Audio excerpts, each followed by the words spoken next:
2018 അന്നത്തെ KPCC അധ്യക്ഷൻ മുൻ കേന്ദ്രമന്ത്രി മുല്ലപ്പള്ളി രാമചന്ദ്രൻ DGP ആയി നിയമിതരായ ലോക്നാഥ് ബെഹ്റയ്ക്കെതിരെ കടുത്ത ആരോപണം ഉന്നയിച്ചു. ഇസ്രത് ജഹാൻ കേസിലും ഗുജറാത്തിലെ കൂട്ടക്കൊലയുമായി ബന്ധപ്പെട്ട കേസുകളിലും പ്രധാനമന്ത്രി നരേന്ദ്രമോദിയെയും അമിത്ഷായെയും വെള്ളപൂശിയ ഉദ്യോഗസ്ഥരാണ് ബെഹ്റയെന്ന്. അതിന്റെ പാരിതോഷികമാണ് പുതിയ സഖ്യകക്ഷിയായ നേതാവായ പിണറായി വിജയൻ താലത്തിൽ വെച്ചുകൊടുത്ത DGP സ്ഥാനമെന്ന്. ഒന്നല്ല, 2 തവണ. പത്മജ വേണുഗോപാലിന്റെ BJP പ്രവേശനത്തിന് പാലമിട്ടത് അതേ ബെഹ്റയെന്ന് പറയുന്നത് K മുരളീധരനും VD സതീശനും K സുധാകരനും. CPM-ന് വേണ്ടിയാണ് ബെഹ്റയുടെ ദൗത്യമെന്നും സതീശൻ കടത്തി പറയുന്നു. K കരുണാകരൻ മുഖ്യമന്ത്രിയായിരുന്ന കാലത്ത് കൊച്ചി സിറ്റി പോലീസ് കമ്മീഷണറായിരുന്ന ലോക്നാഥ് ബെഹ്റ കരുണാകരന്റെ ഏറ്റവും വിശ്വസ്തനായ ഉദ്യോഗസ്ഥൻ, കുടുംബത്തിലൊരംഗത്തെ പോലെ. അതുകൊണ്ടാണ് മുരളീധരൻ ഉറപ്പിച്ചു പറയുന്നത് ആ പാലമിട്ടത് ബെഹ്റ തന്നെയെന്ന്. ലോക്നാഥ് ബെഹ്റ ദൂതനോ? പത്മജയ്ക്ക് BJP-യിലേക്ക് പാലമിട്ടത് ബെഹ്റയോ? കോൺഗ്രസിന്റെ കൈവശമുള്ള തെളിവെന്ത്? തൂണം ചാരി നിന്നാൽ വിവാദത്തിൽപ്പെടുമോ? ഈ ചോദ്യങ്ങളാണ് സൂപ്പർ പ്രൈം ടൈം എന്ന വിശദമായ ചർച്ചയ്ക്ക് മുന്നോട്ട് വെക്കുന്നത്. നമ്മളോടൊപ്പം അതിഥികൾ: കോൺഗ്രസിൽ നിന്ന് ഡോക്ടർ ജിൻഡോ ജോൺ, BJP-യിൽ നിന്ന് ശ്രീമതി TP സിന്ധുമോൾ, CPM-ൽ നിന്ന് നിധിൻ കണിച്ചേരി. സ്വാഗതം വിശദമായ ചർച്ചയിലേക്ക്. ഡോക്ടർ ജിൻഡോ ജോൺ, ഇപ്പോൾ പത്മജ വേണുഗോപാൽ BJP-യിലേക്ക് പോകുന്നു. BJP സ്വാഭാവികമായും പത്മജയുമായി ആശയവിനിമയം നടത്താൻ പലരെ നിയോഗിച്ചിട്ടുണ്ടായിരിക്കാം. അതൊരു പക്ഷേ ലോക്നാഥ് ബെഹ്റയെ തന്നെ ആയിരിക്കാം. അങ്ങനെ പല സാധ്യതകളുണ്ട്. പക്ഷെ അത് CPM-ന് വേണ്ടിയാണ് എന്ന് പറയാൻ കോൺഗ്രസിന് മുന്നിലുള്ള സാധ്യത എന്താണ്? അല്ല മാധു, ഇതിൽ പത്മജ വേണുഗോപാലിന് കേരളത്തിൽ കോൺഗ്രസിനോട് അഭിപ്രായ വ്യത്യാസമുണ്ടെങ്കിൽ അവർ പോകേണ്ട സ്വാഭാവികമായിട്ടും കേരളത്തിലെ രാഷ്ട്രീയ സാന്നിധ്യവും സംഘടനാ ബലവും വെച്ചിട്ട് CPM ആണ് അവർ ഓപ്റ്റ് ചെയ്യേണ്ടതിരുന്നത്. സാമാന്യ ബുദ്ധിയുള്ള ആളും ആരും അങ്ങനെയല്ലേ സ്വീകരിക്കുക സാധ്യത. കരുണാകരൻ പോലും അദ്ദേഹം കോൺഗ്രസിൽ നിന്ന് കലഹമുണ്ടാക്കി പുറത്തേക്ക് പോകുന്ന സാഹചര്യത്തിൽ ഒരിക്കൽ പോലും BJP-യെ ആശ്ലേഷിക്കുന്ന ഒരു സാഹചര്യം നമ്മൾ കണ്ടിട്ടില്ല. അപ്പോഴും അദ്ദേഹം എക്കാലവും പോരാടിയിട്ടുള്ള ഇടതുപക്ഷത്തോട് ചേർന്ന് നിൽക്കാനാണ് പിന്നെയും അദ്ദേഹം താല്പര്യം കാണിച്ചിട്ടുള്ളത്. അപ്പോൾ BJP-യിലേക്ക് പോകുന്നതിൻ്റെ ഒരു ചേതോവികാരം, പോകുന്നതിൻ്റെ തലേ ദിവസം പോലും മണിക്കൂറുകൾക്കപ്പുറം പോലും BJP-യെ കുറിച്ച് മോശമായിട്ട് പ്രസംഗിക്കുകയും BJP-യിലേക്ക് പോകുന്നില്ല എന്ന് സ്റ്റാൻഡ് എടുത്ത പത്മജ വേണുഗോപാൽ അങ്ങനെ പെട്ടെന്നൊരു തീരുമാനമെടുക്കുന്നതിൻ്റെ ചേതോവികാരം നമുക്ക് സംശയിക്കേണ്ടത്. സ്വാഭാവികമായിട്ടും പത്മജ വേണുഗോപാൽ തന്നെ കഴിഞ്ഞ ദിവസം ഒരു ചാനലിൽ റിപ്പോർട്ടറുമായിട്ട് സംസാരിച്ചപ്പോൾ കൗതുകകരമായിട്ടുള്ളൊരു സ്റ്റേറ്റ്മെൻ്റ് ഉണ്ട്. അവർ പറഞ്ഞത് എന്നെ ആരും അങ്ങനെ സ്വാധീനിച്ചിട്ടില്ല, ഞാൻ BJP-യിലേക്ക് പോകാൻ തീരുമാനിച്ചതല്ല. പക്ഷേ ബെഹ്റ എൻ്റെ ഹസ്ബൻഡ് ഡോക്ടറുമായിട്ട് പലവട്ടം സംസാരിക്കുമ്പോഴും ചേച്ചിക്ക് പിന്നെ അങ്ങനെ ഒരു താല്പര്യമില്ലാത്തതുകൊണ്ട് BJP-യെ അടുപ്പിക്കാത്തത് കൊണ്ട് വരാൻ സാധ്യതയില്ല എന്ന് പറയുന്നു. അപ്പോൾ പലവട്ടം ബെഹ്റ ഇതിനു മുമ്പും പത്മജയുടെ ഹസ്ബൻഡിനോട് ഇക്കാര്യം സംസാരിച്ചിട്ടുണ്ട് എന്നുള്ളത് പത്മജയുടെ തന്നെ സ്റ്റേറ്റ്മെന്റിൽ നിന്ന് നമുക്ക് മനസ്സിലാക്കാവുന്ന ഒരു കാര്യമാണ്. ഇത് BJP-യിൽ പോയതിനു ശേഷം പത്മജ പറഞ്ഞിട്ടുള്ള വാക്കുകളാണ്. അതിൽ നിന്ന് തന്നെ ബെഹ്റയ്ക്ക് അതിലൊരു സാധ്യതയുണ്ട്. രണ്ടാമത്തെ, ഇന്ന് ബെഹ്റ തന്നെ മാധ്യമപ്രവർത്തകരോട് പറഞ്ഞിട്ടുള്ളൊരു വാചകം ഇത് ബേസ്ലെസ് സ്റ്റേറ്റ്മെന്റ് ആണ്. അങ്ങനെയാണെങ്കിൽ അദ്ദേഹം അതിനെതിരെ രൂക്ഷമായിട്ട് പ്രതികരിക്കേണ്ടതാണ്. അതിന് പകരം അദ്ദേഹം പറഞ്ഞത് എന്താണെന്നറിയോ? നോ കമന്റ്സ് എന്നാ. കൂടുതൽ ഡീറ്റെയിൽ ആയിട്ട് ചോദിച്ചപ്പോൾ അതിന് നോ കമന്റ്സ് എന്ന് പറയുന്നത്. അങ്ങനെ പറഞ്ഞാൽ പോരാ. ബെഹ്റയ്ക്ക് അതിൽ ബന്ധമില്ലെങ്കിൽ ബെഹ്റ അത് അങ്ങനെയല്ലല്ലോ പ്രതികരിക്കേണ്ടത്. 2, CPM-ന് വേണ്ടിയിട്ടാണെന്ന് ഞങ്ങൾ പറയാൻ കാരണം 22 സർക്കാർ ഉദ്യോഗസ്ഥരെ, IPS-കാർ IAS-കാരായിട്ടുള്ള റിട്ടയർഡ് ചെയ്ത ഉദ്യോഗസ്ഥരെ പിണറായി വിജയൻ അദ്ദേഹത്തിൻ്റെ ഇഷ്ടത്തിനനുസരിച്ചിട്ട് ഇവിടെ പല സ്ഥലങ്ങളിലും നിയമിച്ചിട്ടുണ്ട്. കേരളത്തിൽ ഉദ്യോഗസ്ഥരുടെ കുറവുണ്ടായതുകൊണ്ടോ അഭ്യസ്ത വിദ്യരായിട്ടുള്ള ആളുകൾ സാങ്കേതിക വിദ്യയിലും പരിജ്ഞാനവുമുള്ള ആളുകളുടെ കുറവുള്ളത് കൊണ്ടല്ല, മറിച്ച് ബെഹ്റയെ പോലെ ഒരാൾ മെട്രോ റെയിലിൻ്റെ തലപ്പത്ത് വെക്കുന്നത് അദ്ദേഹത്തിൻ്റെ സാങ്കേതിക വൈദഗ്ധ്യം കണ്ടിട്ടാണ് എന്ന് നമ്മൾ ആരും വിചാരിക്കുന്നില്ല. അദ്ദേഹം DGP ആയിരുന്ന കാലത്ത് പോലും ഒരു കേരളത്തിൻ്റെ DGP ഫണ്ട് വകമാറ്റി ചെലവഴിച്ചതുമായി ബന്ധപ്പെട്ട അഴിമതി ആരോപണം നേരിട്ട ഒരു DGP പോലീസ് സ്റ്റേഷനുകൾക്ക് ഏത് പെയിന്റ് അടിക്കണമെന്ന് തീരുമാനിച്ച് അതിൽ നിന്ന് ഫണ്ട് മേടിച്ചു എന്ന് പറയുന്ന ആരോപണം നേരിട്ട അത്രത്തോളം മോശമായിട്ട് ഒരു ഇമേജിൽ നിൽക്കുന്ന ഒരു മുൻ DGP-യെ പിടിച്ച് സ്ഥാനത്തിരുത്തുകയും അങ്ങനെ പ്രൊട്ടക്ട് ചെയ്യുന്ന പിണറായി വിജയന് വേണ്ടിയിട്ട് ഇതിനു മുമ്പും പലവട്ടം ലേസൺ വർക്കുകൾ ചെയ്തിട്ടുള്ള ബെഹ്റയെ തന്നെ ഞങ്ങൾ വെറുതെ പറയുന്നതല്ല, വെറുതെ തൂണും ചാരി നിൽക്കുന്ന ബെഹ്റയെ പറയുന്നതല്ല. കോൺഗ്രസ് നേതാക്കന്മാർക്ക് കൃത്യമായിട്ട് അതുമായി ബന്ധപ്പെട്ട അറിവുണ്ട്. അത് അറിഞ്ഞിട്ട് തന്നെയാണ് ബെഹ്റയാണ് ഇതിനു വേണ്ടി ചരട് വലിച്ചിട്ടുള്ളത് എന്ന് തന്നെ അറിഞ്ഞിട്ട് തന്നെയാണ് അതങ്ങനെ സംസാരിക്കുന്നത്. ജിൻഡോ, അതാണ് ഞാൻ ചോദിച്ചത്. ഇപ്പോൾ ബെഹ്റയ്ക്ക് അതിൽ താല്പര്യമുണ്ട് എന്ന് പറയാൻ ഒരു പക്ഷേ ഈ പറയുന്ന ടെലിവിഷൻ ചാനലിന് നൽകിയ അഭിമുഖത്തിൽ പത്മജ തന്നെ പറഞ്ഞ വാക്കുകൾ സഹായിക്കുന്നതാണ്. പിന്നെ ബെഹ്റ ഇപ്പോൾ രൂക്ഷമായി പ്രതികരിച്ചില്ല. ഈ തോതിലല്ലല്ലോ പ്രതികരിക്കേണ്ടതെന്ന് പറയുന്നത് നമ്മുടെ ഒരു സാമാന്യ ബുദ്ധി, ഒരു നിരീക്ഷണ വൈഭവം കൊണ്ട് വേണമെങ്കിൽ പറയാവുന്നതാണ്. ഇതൊക്കെ സാധ്യതകളാണ്.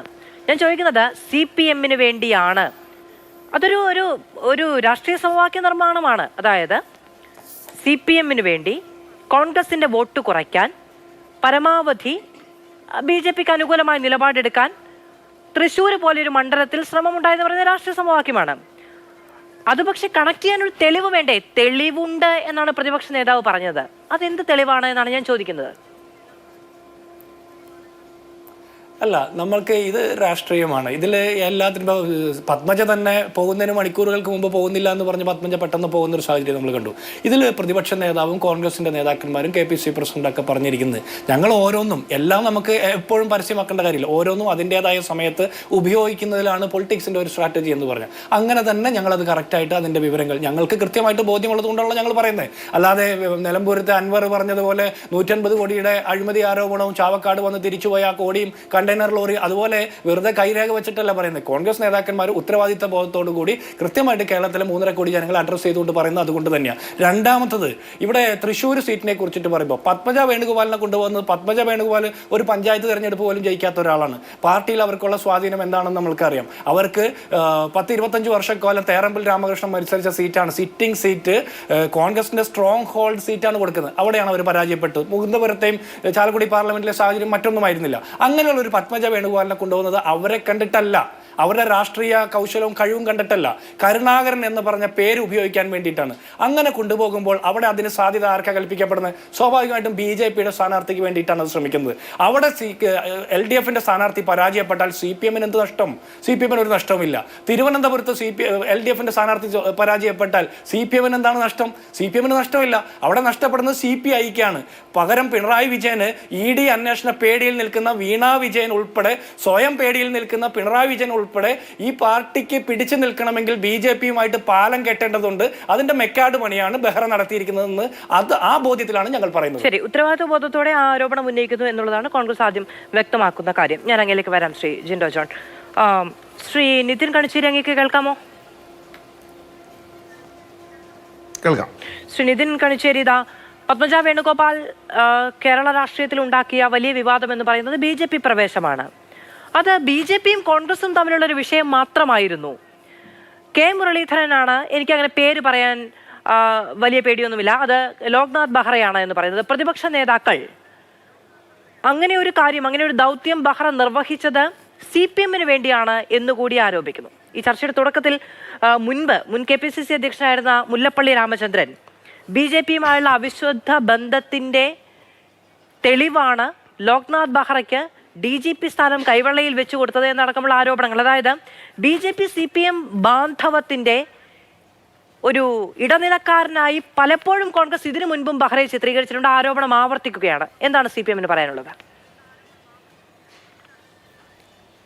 ശ്രീ മാധു, ഇന്ത്യയിലെ കോൺഗ്രസിൻ്റെ നേതൃത്വത്തിൽ നിന്ന് ആദ്യമായിട്ടല്ല BJPയിലേക്ക് ഒരാൾ പോകുന്നത്. മുഖ്യമന്ത്രിമാരായിരുന്ന 11 ആളുകൾ മുഖ്യമന്ത്രിമാരായിരുന്നവരാണ് എന്ന് ഓർക്കണം. ഇന്ത്യയിലെ കോൺഗ്രസിൻ്റെ നേതൃത്വത്തിൽ സംസ്ഥാന ഭരണത്തിന് നേതൃത്വം കൊടുത്ത മുഖ്യമന്ത്രിമാരായിരുന്ന 11 ആളുകൾ ഇന്ന് BJPയിലാണ്. PCCയുടെ അധ്യക്ഷന്മാരായിരുന്ന 3-4 ആളുകൾ BJPയിലുണ്ട്. അസംഖ്യം MLAമാർ, മുൻ മുഖ്യമന്ത്രിമാരുടെ മക്കൾ, ഇതെല്ലാം BJPയിലുണ്ട്. നിങ്ങൾ കേരളത്തിൽ തന്നെ നോക്കൂ. AK ആൻ്റണിയുടെ മകൻ എത്രയോ മുമ്പ് BJPയിലേക്ക് പോയി. ഏതെങ്കിലും മുൻ DGP ഇടപെട്ടിട്ടാണോ? ഏതെങ്കിലും IPS IAS ഉദ്യോഗസ്ഥൻ്റെ ഇടപെടലാണോ? നിങ്ങൾ എങ്ങോട്ടാണ് ഈ ചർച്ചയെ കോൺഗ്രസ്സുകാർ കൊണ്ടുപോകാൻ നോക്കുന്നത്? കോൺഗ്രസ്സുകാർ പരിശ്രമിക്കേണ്ടത് കോൺഗ്രസ്സിൽ ആളെ ഉറപ്പിച്ച് നിർത്താനാണ്. നിങ്ങളുടെ കൂടെ നിങ്ങൾക്ക് ആളെ ഉറപ്പിച്ച് നിർത്താൻ കഴിയുന്നില്ല. BJPയിലേക്ക് BJPക്കാർ വെച്ച് നീട്ടുന്ന പണമോ പാരിതോഷികമോ സ്ഥാനമാനങ്ങളോ അധികാരസ്ഥാനങ്ങളോ മറ്റേതെങ്കിലും തരത്തിലുള്ള ചൂണ്ടയിട്ടാൽ ആ ചൂണ്ടയിൽ കൊത്തുന്നവരായി കോൺഗ്രസിൻ്റെ നേതാക്കൾ മാറി. പത്മജ വേണുഗോപാലിലേക്ക് ഇവിടെ പറഞ്ഞത്, ശ്രീ ജിൻഡോ ജോൺ പറഞ്ഞത്, എവിടെയും മത്സരിച്ച് ജയിക്കാം. അങ്ങനെയാണോ നിങ്ങൾ പത്മജയെ വിലയിരുത്തിയിട്ടുള്ളത്? പിന്നെ എന്തിനാണ് നിങ്ങൾ അവരെ KPCCയുടെ പ്രസിഡൻ്റാക്കി, KPCCയുടെ ജനറൽ സെക്രട്ടറി ആക്കിയത്, AICCയുടെ വോട്ടവകാശമുള്ള മെമ്പറാക്കിയത്, KTDCയുടെ ചെയർമാൻ പദവിയിൽ നിങ്ങളുടെ ഭരണകാലത്ത് ഇരുന്നതല്ലേ? നമ്മുടെ രാജ്യത്തിനകത്ത് കോൺഗ്രസിൻ്റെ നേതൃത്വത്തിൽ നിന്ന് ആളുകൾ ഇങ്ങനെ പോയിക്കൊണ്ടിരിക്കുകയാണ്. ആ പോകുന്നത് തടയാൻ കഴിയുന്നില്ല. പിന്നെ കേരളത്തിലെ K സുധാകരനും K മുരളീധരനെയൊക്കെ പോലെയുള്ള അങ്ങനെ ആളുകൾ മുഖവിലക്കെടുക്കാത്ത നിലയിൽ പലപ്പോഴും പ്രസ്താവനകൾ നടത്തിക്കൊണ്ടിരിക്കുന്ന ആളുകൾ, അവരിപ്പോൾ ഇതെങ്ങനെയെങ്കിലും കേരളത്തിൻ്റെ തിരഞ്ഞെടുപ്പ് രാഷ്ട്രീയത്തിൽ ഇടതുപക്ഷത്തിനെതിരായി CPMനെതിരായി ഇപ്പോൾ ഉപയോഗിക്കാൻ പറ്റുമോ? എന്ന് നോക്കുന്നു എന്നുള്ളത് മാത്രം. അതിനൊന്നും മറുപടി പറഞ്ഞു പോകാൻ ഞാൻ ആളല്ല. ഏതെങ്കിലും IPO ഉദ്യോഗസ്ഥന് ബന്ധമുണ്ടെങ്കിൽ അത് നിങ്ങൾ തെളിയിക്കുക. അതൊക്കെ നിങ്ങളുടെ കുടുംബ ബന്ധവും അല്ലെങ്കിൽ ആ തരത്തിലുള്ള തട്ടുകേടില്ലാതെ അങ്ങനെ BJP ജയിക്കുകയാണെങ്കിൽ ജയിച്ചു പോകട്ടെ എന്നൊരു മനോഭാവം വെച്ചു പുലർത്തുന്ന ഒരു ആരോപണം കൂടിയുണ്ട് കോൺഗ്രസിന്റെ ഭാഗത്ത്. മാധു, ഇവിടെ BJPക്ക് ഉറപ്പായും സീറ്റ് സംഭാവന ചെയ്യാൻ ഇപ്പോൾ ഈ തെരഞ്ഞെടുപ്പിന്റെ സ്ഥാനാർത്ഥി നിർണയത്തിൽ നിശ്ചയിച്ചുറപ്പിച്ചതുപോലെയല്ലേ ശ്രീ KC വേണുഗോപാൽ വന്നിട്ടുള്ളത്, ഇന്ത്യയിലെ കോൺഗ്രസിന്റെ നേതൃത്വം വന്നിട്ടുള്ളത്. നിങ്ങൾ നോക്കൂ, KC വേണുഗോപാൽ ആലപ്പുഴയിൽ സ്ഥാനാർത്ഥിയാണ്. ആലപ്പുഴയിൽ സ്ഥാനാർത്ഥിയായി കോൺഗ്രസ് അവിടെ നിന്ന് ജയിച്ചു എന്നിരിക്കട്ടെ, രാജ്യസഭയിലേക്ക് ഒരു BJPയുടെ MP വരുമെന്ന് ഉറപ്പാണ്. എന്താ കാരണം? രാജസ്ഥാനിൽ വേണുഗോപാലിന് ഇനിയും 2.5 വർഷത്തിലേറെ ബാക്കിയുണ്ട് രാജ്യസഭാ അംഗത്വം. ഇപ്പോൾ രാജസ്ഥാനിൽ BJPക്കാണ് കൂടുതൽ MLA-മാരുള്ളത്, ഭരണത്തിലുള്ളത്. എന്ന് വെച്ചാൽ കോൺഗ്രസ് ലോകസഭയിലേക്ക് ഏതെങ്കിലും നിലയിൽ തിരഞ്ഞെടുക്കപ്പെട്ടാൽ രാജ്യസഭയിലേക്ക് ഒരു BJP MP-യെ സംഭാവന ചെയ്തും എന്ന് ഉറപ്പിച്ചിട്ടാണ് വന്നത്. ആരാ BJPയിൽ നിന്ന് അച്ചാരം വാങ്ങിയിട്ടുള്ളത്? ശ്രീ ജിൻഡോ ജോണിനെ പോലെയുള്ള സാധാരണ കോൺഗ്രസിന്റെ പ്രവർത്തകർ മനസ്സിലാക്കേണ്ടത്, കോൺഗ്രസിൽ ഇപ്പൊ 2 വിഭാഗം നേതാക്കളേ ഉള്ളൂ. ഒന്ന് BJPയിൽ അധികാരമോ അല്ലെങ്കിൽ മറ്റേതെങ്കിലും തരത്തിലുള്ള പാരിതോഷികമോ വാങ്ങി BJPയിലേക്ക് പോകാൻ നിൽക്കുന്നവർ, കോൺഗ്രസിനകത്ത് നിന്നുകൊണ്ട് BJPക്ക് വേണ്ടി പണിയെടുക്കുന്നവർ. നിങ്ങളുടെ ജനറൽ സെക്രട്ടറി ഉൾപ്പെടെയുള്ള ഇപ്പൊ സംസ്ഥാനത്ത് മത്സരിക്കുന്നതിന് വേണ്ടി വന്നിട്ടുള്ള ആളുകൾ ഉൾപ്പെടെ അങ്ങനെയാണോ പ്രവർത്തിക്കുന്നത് എന്ന് സംശയിക്കേണ്ടിയിരിക്കുന്നു. AK ആന്റണിയുടെ മകൻ, ഇപ്പോ ശ്രീ കരുണാകരന്റെ മകൾ, ഇവരൊക്കെ BJPയിലേക്ക് പോയി എന്ന് മാത്രമല്ല, രാജ്യത്തിനകത്ത് ആകെ നോക്കിയാൽ ഇതൊരു ദേശീയ കാര്യങ്ങൾ ചർച്ച ചെയ്യുന്ന ഒരു തെരഞ്ഞെടുപ്പാണല്ലോ രാജ്യത്തിനകത്ത് വരാൻ വേണ്ടിയിരിക്കുന്നത്. എത്രയോ ആളുകൾ ഇപ്പോഴും സമീപ ദിവസങ്ങളിലല്ലേ മഹാരാഷ്ട്രയിലെ മുഖ്യമന്ത്രിയായിരുന്ന അശോക് ചവാൻ പോയത്. 40 MLA-മാരുള്ള ഹിമാചലിൽ 6 MLA-മാർ കോൺഗ്രസിൽ നിന്ന് കാലുമാറി കോൺഗ്രസിന്റെ നേതാവിനെതിരായിട്ട് വോട്ട് ചെയ്തില്ലേ? രാജ്യസഭയിലേക്ക് BJP ജയിച്ചില്ലേ? BJPക്ക് രാജ്യസഭയിൽ ഇപ്പോഴും BJPക്ക് 4 അംഗങ്ങളുടെ കുറവുണ്ട് ഭൂരിപക്ഷത്തിന്. കോൺഗ്രസ്സുകാർ മനസ്സിലായിക്കൊള്ളണം. ആ കുറവുള്ള കാലത്ത് ഉത്തർപ്രദേശിൽ നിന്ന് ഒരാൾ അധികമായി ജയിച്ചു. എങ്ങനെയാണ് ജയിച്ചത്? തങ്ങൾക്ക് അർഹതയില്ലാത്ത സീറ്റ് കുതിരക്കച്ചവടത്തിലൂടെ BJP നേടി. ഹിമാചൽ പ്രദേശിൽ അതിന് ഏത് MLA-മാരെ വിലക്കെടുത്തത്? കോൺഗ്രസിന്റെ MLA-മാരെയാണ് വിലക്കെടുത്തത്. അപ്പൊ സംഭവിക്കുന്നത് എന്താ? കോൺഗ്രസിന്റെ നേതാക്കൾക്ക് വിശ്വസിച്ച് നിൽക്കാൻ കോൺഗ്രസിൽ കഴിയുന്നില്ല. ഈ നേതാക്കളെ എങ്ങനെ ജനം വിശ്വസിക്കും എന്നുള്ളതാണ് ഇന്ത്യയിലെ ഏറ്റവും പ്രധാനപ്പെട്ട ചോദ്യം.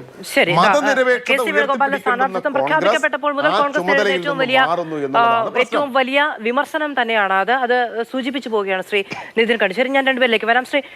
ശ്രീമതി TP സിന്ധുമോൾ, നിങ്ങൾക്കങ്ങനെ അതായത് BJPക്ക് കേരളത്തിൽ CPM-മായി അത്തരമൊരു താല്പര്യമുണ്ടോ? അതിനിടനില നിൽക്കാൻ വേണ്ടി നിങ്ങൾക്കിവിടെ ദൂതന്മാരുണ്ടോ? യഥാർത്ഥത്തിൽ CPM-മായി BJP ഒരു അവിശുദ്ധ ബന്ധം മുന്നോട്ട് വെക്കുന്നുണ്ട് എന്ന കോൺഗ്രസിന്റെ ആരോപണത്തെ BJP എങ്ങനെയാണ് കാണുന്നത്?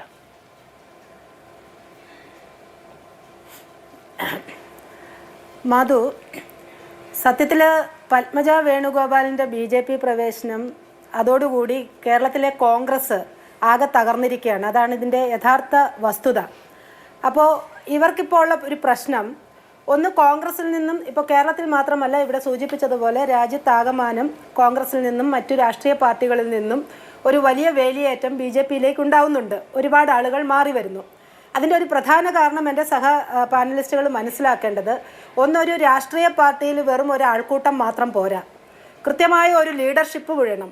ആ കൃത്യമായ ലീഡർഷിപ്പ് എന്ന് ഈ വിവിധ രാഷ്ട്രീയ ആദർശങ്ങൾ പേറി മുന്നോട്ട് പോയ കോൺഗ്രസിലെയും മറ്റിതര രാഷ്ട്രീയ പാർട്ടികളിലെയും നേതാക്കന്മാരുൾപ്പെടെ ഇന്ന് ചിന്തിക്കുന്നത്, അങ്ങനെ ഒരു നേതൃത്വം ഇന്നുള്ളത് BJPയിലാണെന്ന് അവർ വിശ്വസിക്കുന്നു.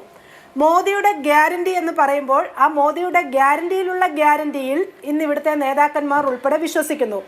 പത്മജ വേണുഗോപാൽ വളരെ കൃത്യമായിട്ട് പറഞ്ഞു, ഞാൻ വന്നത് മോദി എന്ന് പറയുന്ന പ്രധാനമന്ത്രിയുടെ കഴിവുകൾ കണ്ടിട്ടാണ്, അദ്ദേഹത്തെ പോലെ പ്രഗത്ഭമതിയായ ഒരു പ്രധാനമന്ത്രിയെ കണ്ടിട്ടാണ് എന്ന് അവർ തുറന്നു പറഞ്ഞു. അതിനപ്പുറം ഒരു വാക്ക് വേണോ? പിന്നെ ഇവിടെ ഇപ്പോൾ കോൺഗ്രസ് ശ്രമിക്കുന്ന എന്താണ്? കോൺഗ്രസ്സിന് ഒരു പ്രശ്നവുമില്ല, അവർ വളരെ ഭംഗിയായിട്ട് കാര്യങ്ങൾ ചെയ്യുന്നു, അവർക്ക് ഭയമില്ല, പത്മജ പോയാൽ പോട്ടെ എന്നൊക്കെ ഇവർ പറയുന്നുണ്ടല്ലോ. പക്ഷെ നമ്മൾ അടുത്ത ദിവസം കണ്ടത് എന്താണ്? വടകരയിൽ മത്സരിക്കാനിരുന്ന, വടകരയിൽ പ്രചാരണ രംഗത്തേക്ക് സജീവമായി കടന്ന അവിടുത്തെ നിയുക്ത MP അവിടെ നിന്നും വനവാസം അടുത്ത സ്ഥലത്തേക്ക് അദ്ദേഹം എത്തിച്ചേർന്നിരിക്കുകയാണ്. തൃശ്ശൂരിലേക്ക് വന്ന് ഇറങ്ങിക്കഴിഞ്ഞിരിക്കുക. ഒരു ദിവസം അദ്ദേഹത്തെ നിങ്ങൾക്ക് മീഡിയയ്ക്ക് ഉൾപ്പെടെ കാണാൻ സാധിച്ചോ മാധു? അദ്ദേഹം വന്നില്ലല്ലോ മുന്നിലേക്ക്. എന്താ കാരണം? അപ്പോൾ അദ്ദേഹത്തെ തൃശ്ശൂരിലേക്ക് മാറ്റിയിരിക്കുകയാണ്. അത് തന്നെയാണ് കോൺഗ്രസിന് ഇന്ന് ഈ ആശങ്ക ഉണ്ടായിട്ടുള്ളത്. അതിൻ്റെ പാരമ്യത്തിലാണെന്ന് ഞങ്ങൾ പറയാൻ കാരണം, കേരളത്തിൽ കോൺഗ്രസ് ഇന്ന് നിലയില്ലാ കയത്തിലാണ്. അവരുടെ കയ്യിൽ നിന്നും എല്ലാം വിട്ടുപോയി കഴിഞ്ഞു. അവർക്ക് പിടിച്ചു നിർത്താൻ സാധിക്കുന്നില്ല. ഞാൻ ആവർത്തിച്ച് ഈ പ്ലാറ്റ്ഫോമിൽ പറയാൻ സാധിക്കുന്നു, പത്മജ വേണുഗോപാൽ ഇന്ന് വന്നെങ്കിൽ നാളെ നിങ്ങൾ കുറിച്ചിട്ടോളൂ, ഇവിടെ എന്നോടൊപ്പം ഇരിക്കുന്ന കോൺഗ്രസിന്റെ സഹപാനലിസ്റ്റ് കുറിച്ചിട്ടോളൂ, കോൺഗ്രസിൽ നിന്നും ഇതുപോലെ ഒരുപാട് ആളുകൾ BJP-യിലേക്ക് വരാൻ തയ്യാറെടുത്തിരിക്കുകയാണ്. അധികം കാലതാമസമില്ലാതെ നിങ്ങൾക്കത് കാണാൻ സാധിക്കും. അവിടെയാണ് ഈ പ്രശ്നം. അതായത് കോൺഗ്രസിൽ നിന്ന് പലർ BJP-യിലേക്ക് സ്വമേധയാ സ്വന്തം ഇഷ്ടപ്രകാരം വരികയാണെങ്കിൽ അത് അവനവന്റെ മനസ്സിലുണ്ടാകുന്ന ഒരു പരിണാമമാണ്. അത് BJP-ക്ക് ഗണിച്ചറിയാനൊന്നും കഴിയില്ലല്ലോ. നിങ്ങൾക്കതിനെപ്പറ്റി കൃത്യമായ ബോധ്യമുണ്ടെങ്കിൽ നിങ്ങൾ അതിന് ഇടനില നിൽക്കാനുള്ള ആളുകളെ, നിങ്ങൾ അതിന് താല്പര്യമുള്ളവരുമായി നടത്തുന്ന ആശയവിനിമയം ഇതൊക്കെ ഉണ്ടാകണമല്ലോ. അല്ലാതെ നിങ്ങൾക്ക് പെട്ടെന്ന് കോൺഗ്രസിൽ നിന്ന് ഇത്ര പേർ വരാനിരിക്കുന്നു എന്ന് അങ്ങോട്ടേക്ക് കയറി അറിയാനൊന്നും കഴിയില്ല. അപ്പോൾ കോൺഗ്രസിന്റെ ഈ പറയുന്ന നേതാക്കളുടെ പേര്, കോൺഗ്രസിന്റെ നേതാക്കൾ ഉണ്ടാക്കിയിരിക്കുന്ന അവരുടെ ജനകീയത, ഇതിനൊക്കെ പർച്ചേസ് ചെയ്യാൻ തയ്യാറെടുത്ത് നിൽക്കുകയാണോ നിങ്ങൾ? ഇവിടെ പർച്ചേസിങ്ങിന്റെ പ്രശ്നമേ ഇല്ല മാധു. ഞങ്ങൾ എന്തിനാണ് കേരളം പോലെയുള്ള ഒരു സംസ്ഥാനത്ത് ഞങ്ങൾക്ക് ദൂതനെ വെച്ചിട്ട് ഞങ്ങൾ പർച്ചേസ് ചെയ്യേണ്ടത്? ഒരു ഭാഗത്ത് ഞങ്ങളെ ഏതവസരത്തിലും ആക്രമിക്കാൻ തയ്യാറായി നിൽക്കുന്ന ഇടതുപക്ഷം, കമ്മ്യൂണിസ്റ്റ് പാർട്ടി, LDF, മറുഭാഗത്ത് ഈ BJP-യിൽ എന്ത് സംഭവിച്ചാലും അതിനെയെല്ലാം ഒന്നെങ്കിൽ LDF-ലേക്ക് അല്ലെങ്കിൽ UDF-ലേക്ക് പരസ്പരം ചാരിക്കൊണ്ട് യുദ്ധം ചെയ്യാനായിട്ട് നിൽക്കുന്ന ഇവിടുത്തെ പ്രതിപക്ഷം, VD സതീശന്റെ പാർട്ടി, സുധാകരന്റെ പാർട്ടി. ഇവരുടെ വക്കാലത്ത് ഞങ്ങൾക്ക് എന്തിനാണ്? ഇവരുടെ വക്കാലത്ത് ഞങ്ങൾ സ്വീകരിക്കുമെന്നാണോ നിങ്ങൾ വിചാരിച്ചിരിക്കുന്നത്? ബെഹ്റയുടെ വക്കാലത്ത് എന്തിനാണ് ഞങ്ങൾക്ക്? ബെഹ്റയുടെ വക്കാലത്ത് എടുത്തിട്ടുണ്ടെങ്കിൽ അത് ഇവിടുത്തെ കമ്മ്യൂണിസ്റ്റ് പാർട്ടിയുടെ പാനലിസ്റ്റിനോട് ചോദിക്കൂ. അവരുടെ ആളല്ലേ ബെഹ്റ? മുഖ്യമന്ത്രിയുടെ സ്വന്തം ആളല്ലേ ബെഹ്റ? അവരാണ് അത് ക്ലിയർ ചെയ്യേണ്ടത്. ബെഹ്റ അങ്ങനെ ഒരു ഇടനിലക്കാരനായിട്ടുണ്ടോ എന്ന്. BJP-ക്ക് അങ്ങനെ ഒരു ഇടനിലക്കാരന്റെ ആവശ്യമില്ല. BJP-യുടെ നേതൃത്വമുണ്ട്, കേരളത്തിലും അതിനുള്ള നേതൃത്വമുണ്ട്, ഇച്ഛാശക്തിയുള്ള നേതൃത്വമുണ്ട്. ഉത്തരവാദിത്തത്തോടെ അങ്ങ് വ്യക്തമാക്കുകയാണ് ലോക്നാഥ് ബെഹ്റ ഇങ്ങനെ ഈ പറയുന്ന BJP പ്രവേശനത്തിൽ, പത്മജ വേണുഗോപാലിന്റെ BJP പ്രവേശനത്തിൽ ഒരു തരത്തിലുള്ള ഇടനിലയും എടുത്തിട്ടില്ല, ഒരു തരത്തിലുള്ള റോളും വഹിച്ചിട്ടില്ല. ബെഹ്റ ഈ കാര്യത്തിൽ ഞങ്ങൾക്ക് അനുകൂലമായിട്ട് യാതൊരു നിലപാടും എടുത്തിട്ടില്ല. വളരെ വ്യക്തമായിട്ട് പറയുന്നു ബെഹ്റ. ഞാൻ പറഞ്ഞതുപോലെ, ആദ്യം പറഞ്ഞതുപോലെ ഇവിടുത്തെ മുഖ്യമന്ത്രിയുടെ സ്വന്തം ആളാണ്. അത് ചോദിക്കേണ്ടത് ഞങ്ങൾക്ക് വേണ്ടി ബെഹ്റ ഇവിടെ ഒരു നിലപാടും ഇന്നേ വരെ എടുത്തിട്ടില്ല. ശരി ശ്രീമതി TP സിന്ധുമോൾ. ശ്രീ ജിൻഡോ ജോൺ, അതായത് BJP-യുടെ പാനലിസ്റ്റ് ഉത്തരവാദിത്വ ബോധത്തോടെ നമ്മുടെ ചർച്ചയിൽ വന്നിരുന്ന് പറയുകയാണ്, ലോക്നാഥ് ബെഹ്റ പത്മജ വേണുഗോപാലിന്റെ BJP പ്രവേശനത്തിൽ അനുകൂലമായി ഒരു നിലപാടും എടുത്തിട്ടില്ല, ഒരിടനിലയുടെയും ആവശ്യം ഞങ്ങൾക്കില്ല എന്ന് പറയുകയാണ്. പിന്നെ എന്താണ് കോൺഗ്രസിന്റെ പക്കലുള്ള തെളിവ്? അതോ ലോക്നാഥ് ബെഹ്റയ്ക്ക് സിറ്റി പോലീസ് കമ്മീഷണറായിരുന്ന കാലം മുതൽ കരുണാകരന്റെ കുടുംബവുമായി നല്ല ബന്ധമുണ്ട് എന്ന് കോൺഗ്രസുകാർ തന്നെ പറയുന്നുണ്ട്. പറയുന്ന കഥകൾ മുഴുവനും നമുക്കൊരു ചർച്ചയിലെടുത്ത് പറയാൻ കഴിയില്ല. എന്നിരുന്നാൽ മോശപ്പെട്ട കഥകളെന്നല്ല ഞാൻ പറഞ്ഞിട്ട്, ആ കുടുംബവുമായി അത്രയധികം ബന്ധമുള്ള ഒരാൾ എന്ന രീതിയിൽ. അപ്പോ അത് വെച്ച് നിങ്ങൾ കടന്നങ്ങ് ചിന്തിച്ചെടുത്ത ഒരു കാര്യം മാത്രമാണോ ഈ ബെഹ്റയുടെ ഇടപെടൽ എന്ന് പറയുന്നത്? അപ്പൊ അത്രയും ബന്ധമുള്ള ഒരാൾക്ക് ഇനിയും ഈ പറയുന്ന ഗൃഹസന്ദർശനമൊക്കെ ആകാം. അപ്പൊ അങ്ങനെ ചെയ്യുമ്പോൾ ബെഹ്റയാണ് അതിന് കാരണമെന്ന് നിങ്ങളങ്ങ് ഊഹിച്ചെടുത്ത് പറയുകയായിരുന്നോ? അല്ല, ഈ ഊഹിച്ചെടുത്ത അഭിപ്രായം പറയുന്നത് K. സുരേന്ദ്രനെ പോലുള്ള ആളുകളാണ്. ഞങ്ങളതൊന്നും ഊഹിച്ചെടുത്ത് പറയുന്നതല്ലോ. ഉത്തരവാദിത്തപ്പെട്ട നേതാക്കന്മാരല്ലേ. KPCC president K. സുധാകരൻ, പ്രതിപക്ഷ നേതാവ് VD Satheesan, K. Muraleedharan, പത്മജയുടെ സഹോദരനായിട്ടുള്ള K. Muraleedharan, ഇങ്ങനെ ഉന്നതരായിട്ടുള്ള ഉത്തരവാദിത്തപ്പെട്ട നേതാക്കന്മാർ തന്നെ ഈ അഭിപ്രായം പറഞ്ഞിട്ടുള്ളത്. പിന്നെ ബെഹ്റ ഇടപെട്ടിട്ടുണ്ടോ എന്ന് എന്നോടൊപ്പം പാനലിസ്റ്റുള്ള BJP-യുടെ പ്രതിനിധിക്ക് പറയാൻ പറ്റുമെന്ന് എനിക്ക് അറിയില്ല. കാരണം പത്മജ BJP-യിലേക്ക് വരുന്നത് കേരളത്തിലെ BJP-യുടെ സംസ്ഥാന പ്രസിഡന്റ് തന്നെ അറിയുന്നത് ചാനലുകൾ വാർത്ത പുറത്തുവിട്ടതിന് ശേഷമാണ്. അപ്പൊ അതിനെ കുറിച്ചിട്ട് ആധികാരികമായിട്ട് അവർക്കറിയില്ല. അവർ പറഞ്ഞ ഒരു കൗതുകകരമായിട്ടുള്ള അഭിപ്രായം എന്താണെന്ന് അറിയോ? അത് CPM-നോട് ചോദിക്കണം. ബെഹ്റ CPM-ആയിട്ടാണ് കൂടുതൽ ബന്ധമെന്ന്. അപ്പൊ ഞങ്ങളുടെ വാദത്തിന്റെ പകുതി ഭാഗം BJP-യുടെ പ്രതിനിധി വരെ സമ്മതിച്ചു CPM-ആയിട്ട് ബെഹ്റയ്ക്ക് അവിശുദ്ധമായിട്ടുള്ള പല ബന്ധങ്ങളും ഉണ്ടെന്ന്. ഞാൻ അതിലേക്ക് വരുന്നതിന് മുമ്പേ ഈ CPM-ന്റെ പ്രതിനിധി അദ്ദേഹം പത്മജയ്ക്ക് വേണ്ടി എന്തൊക്കെ കരച്ചിലാണ് നടത്തുന്നത്. ഈ പത്മജ കോൺഗ്രസ് വിട്ടുപോയതിൽ കോൺഗ്രസിനുള്ളതിനേക്കാൾ വലിയ പ്രയാസമാണ് CPM-കാർക്ക്.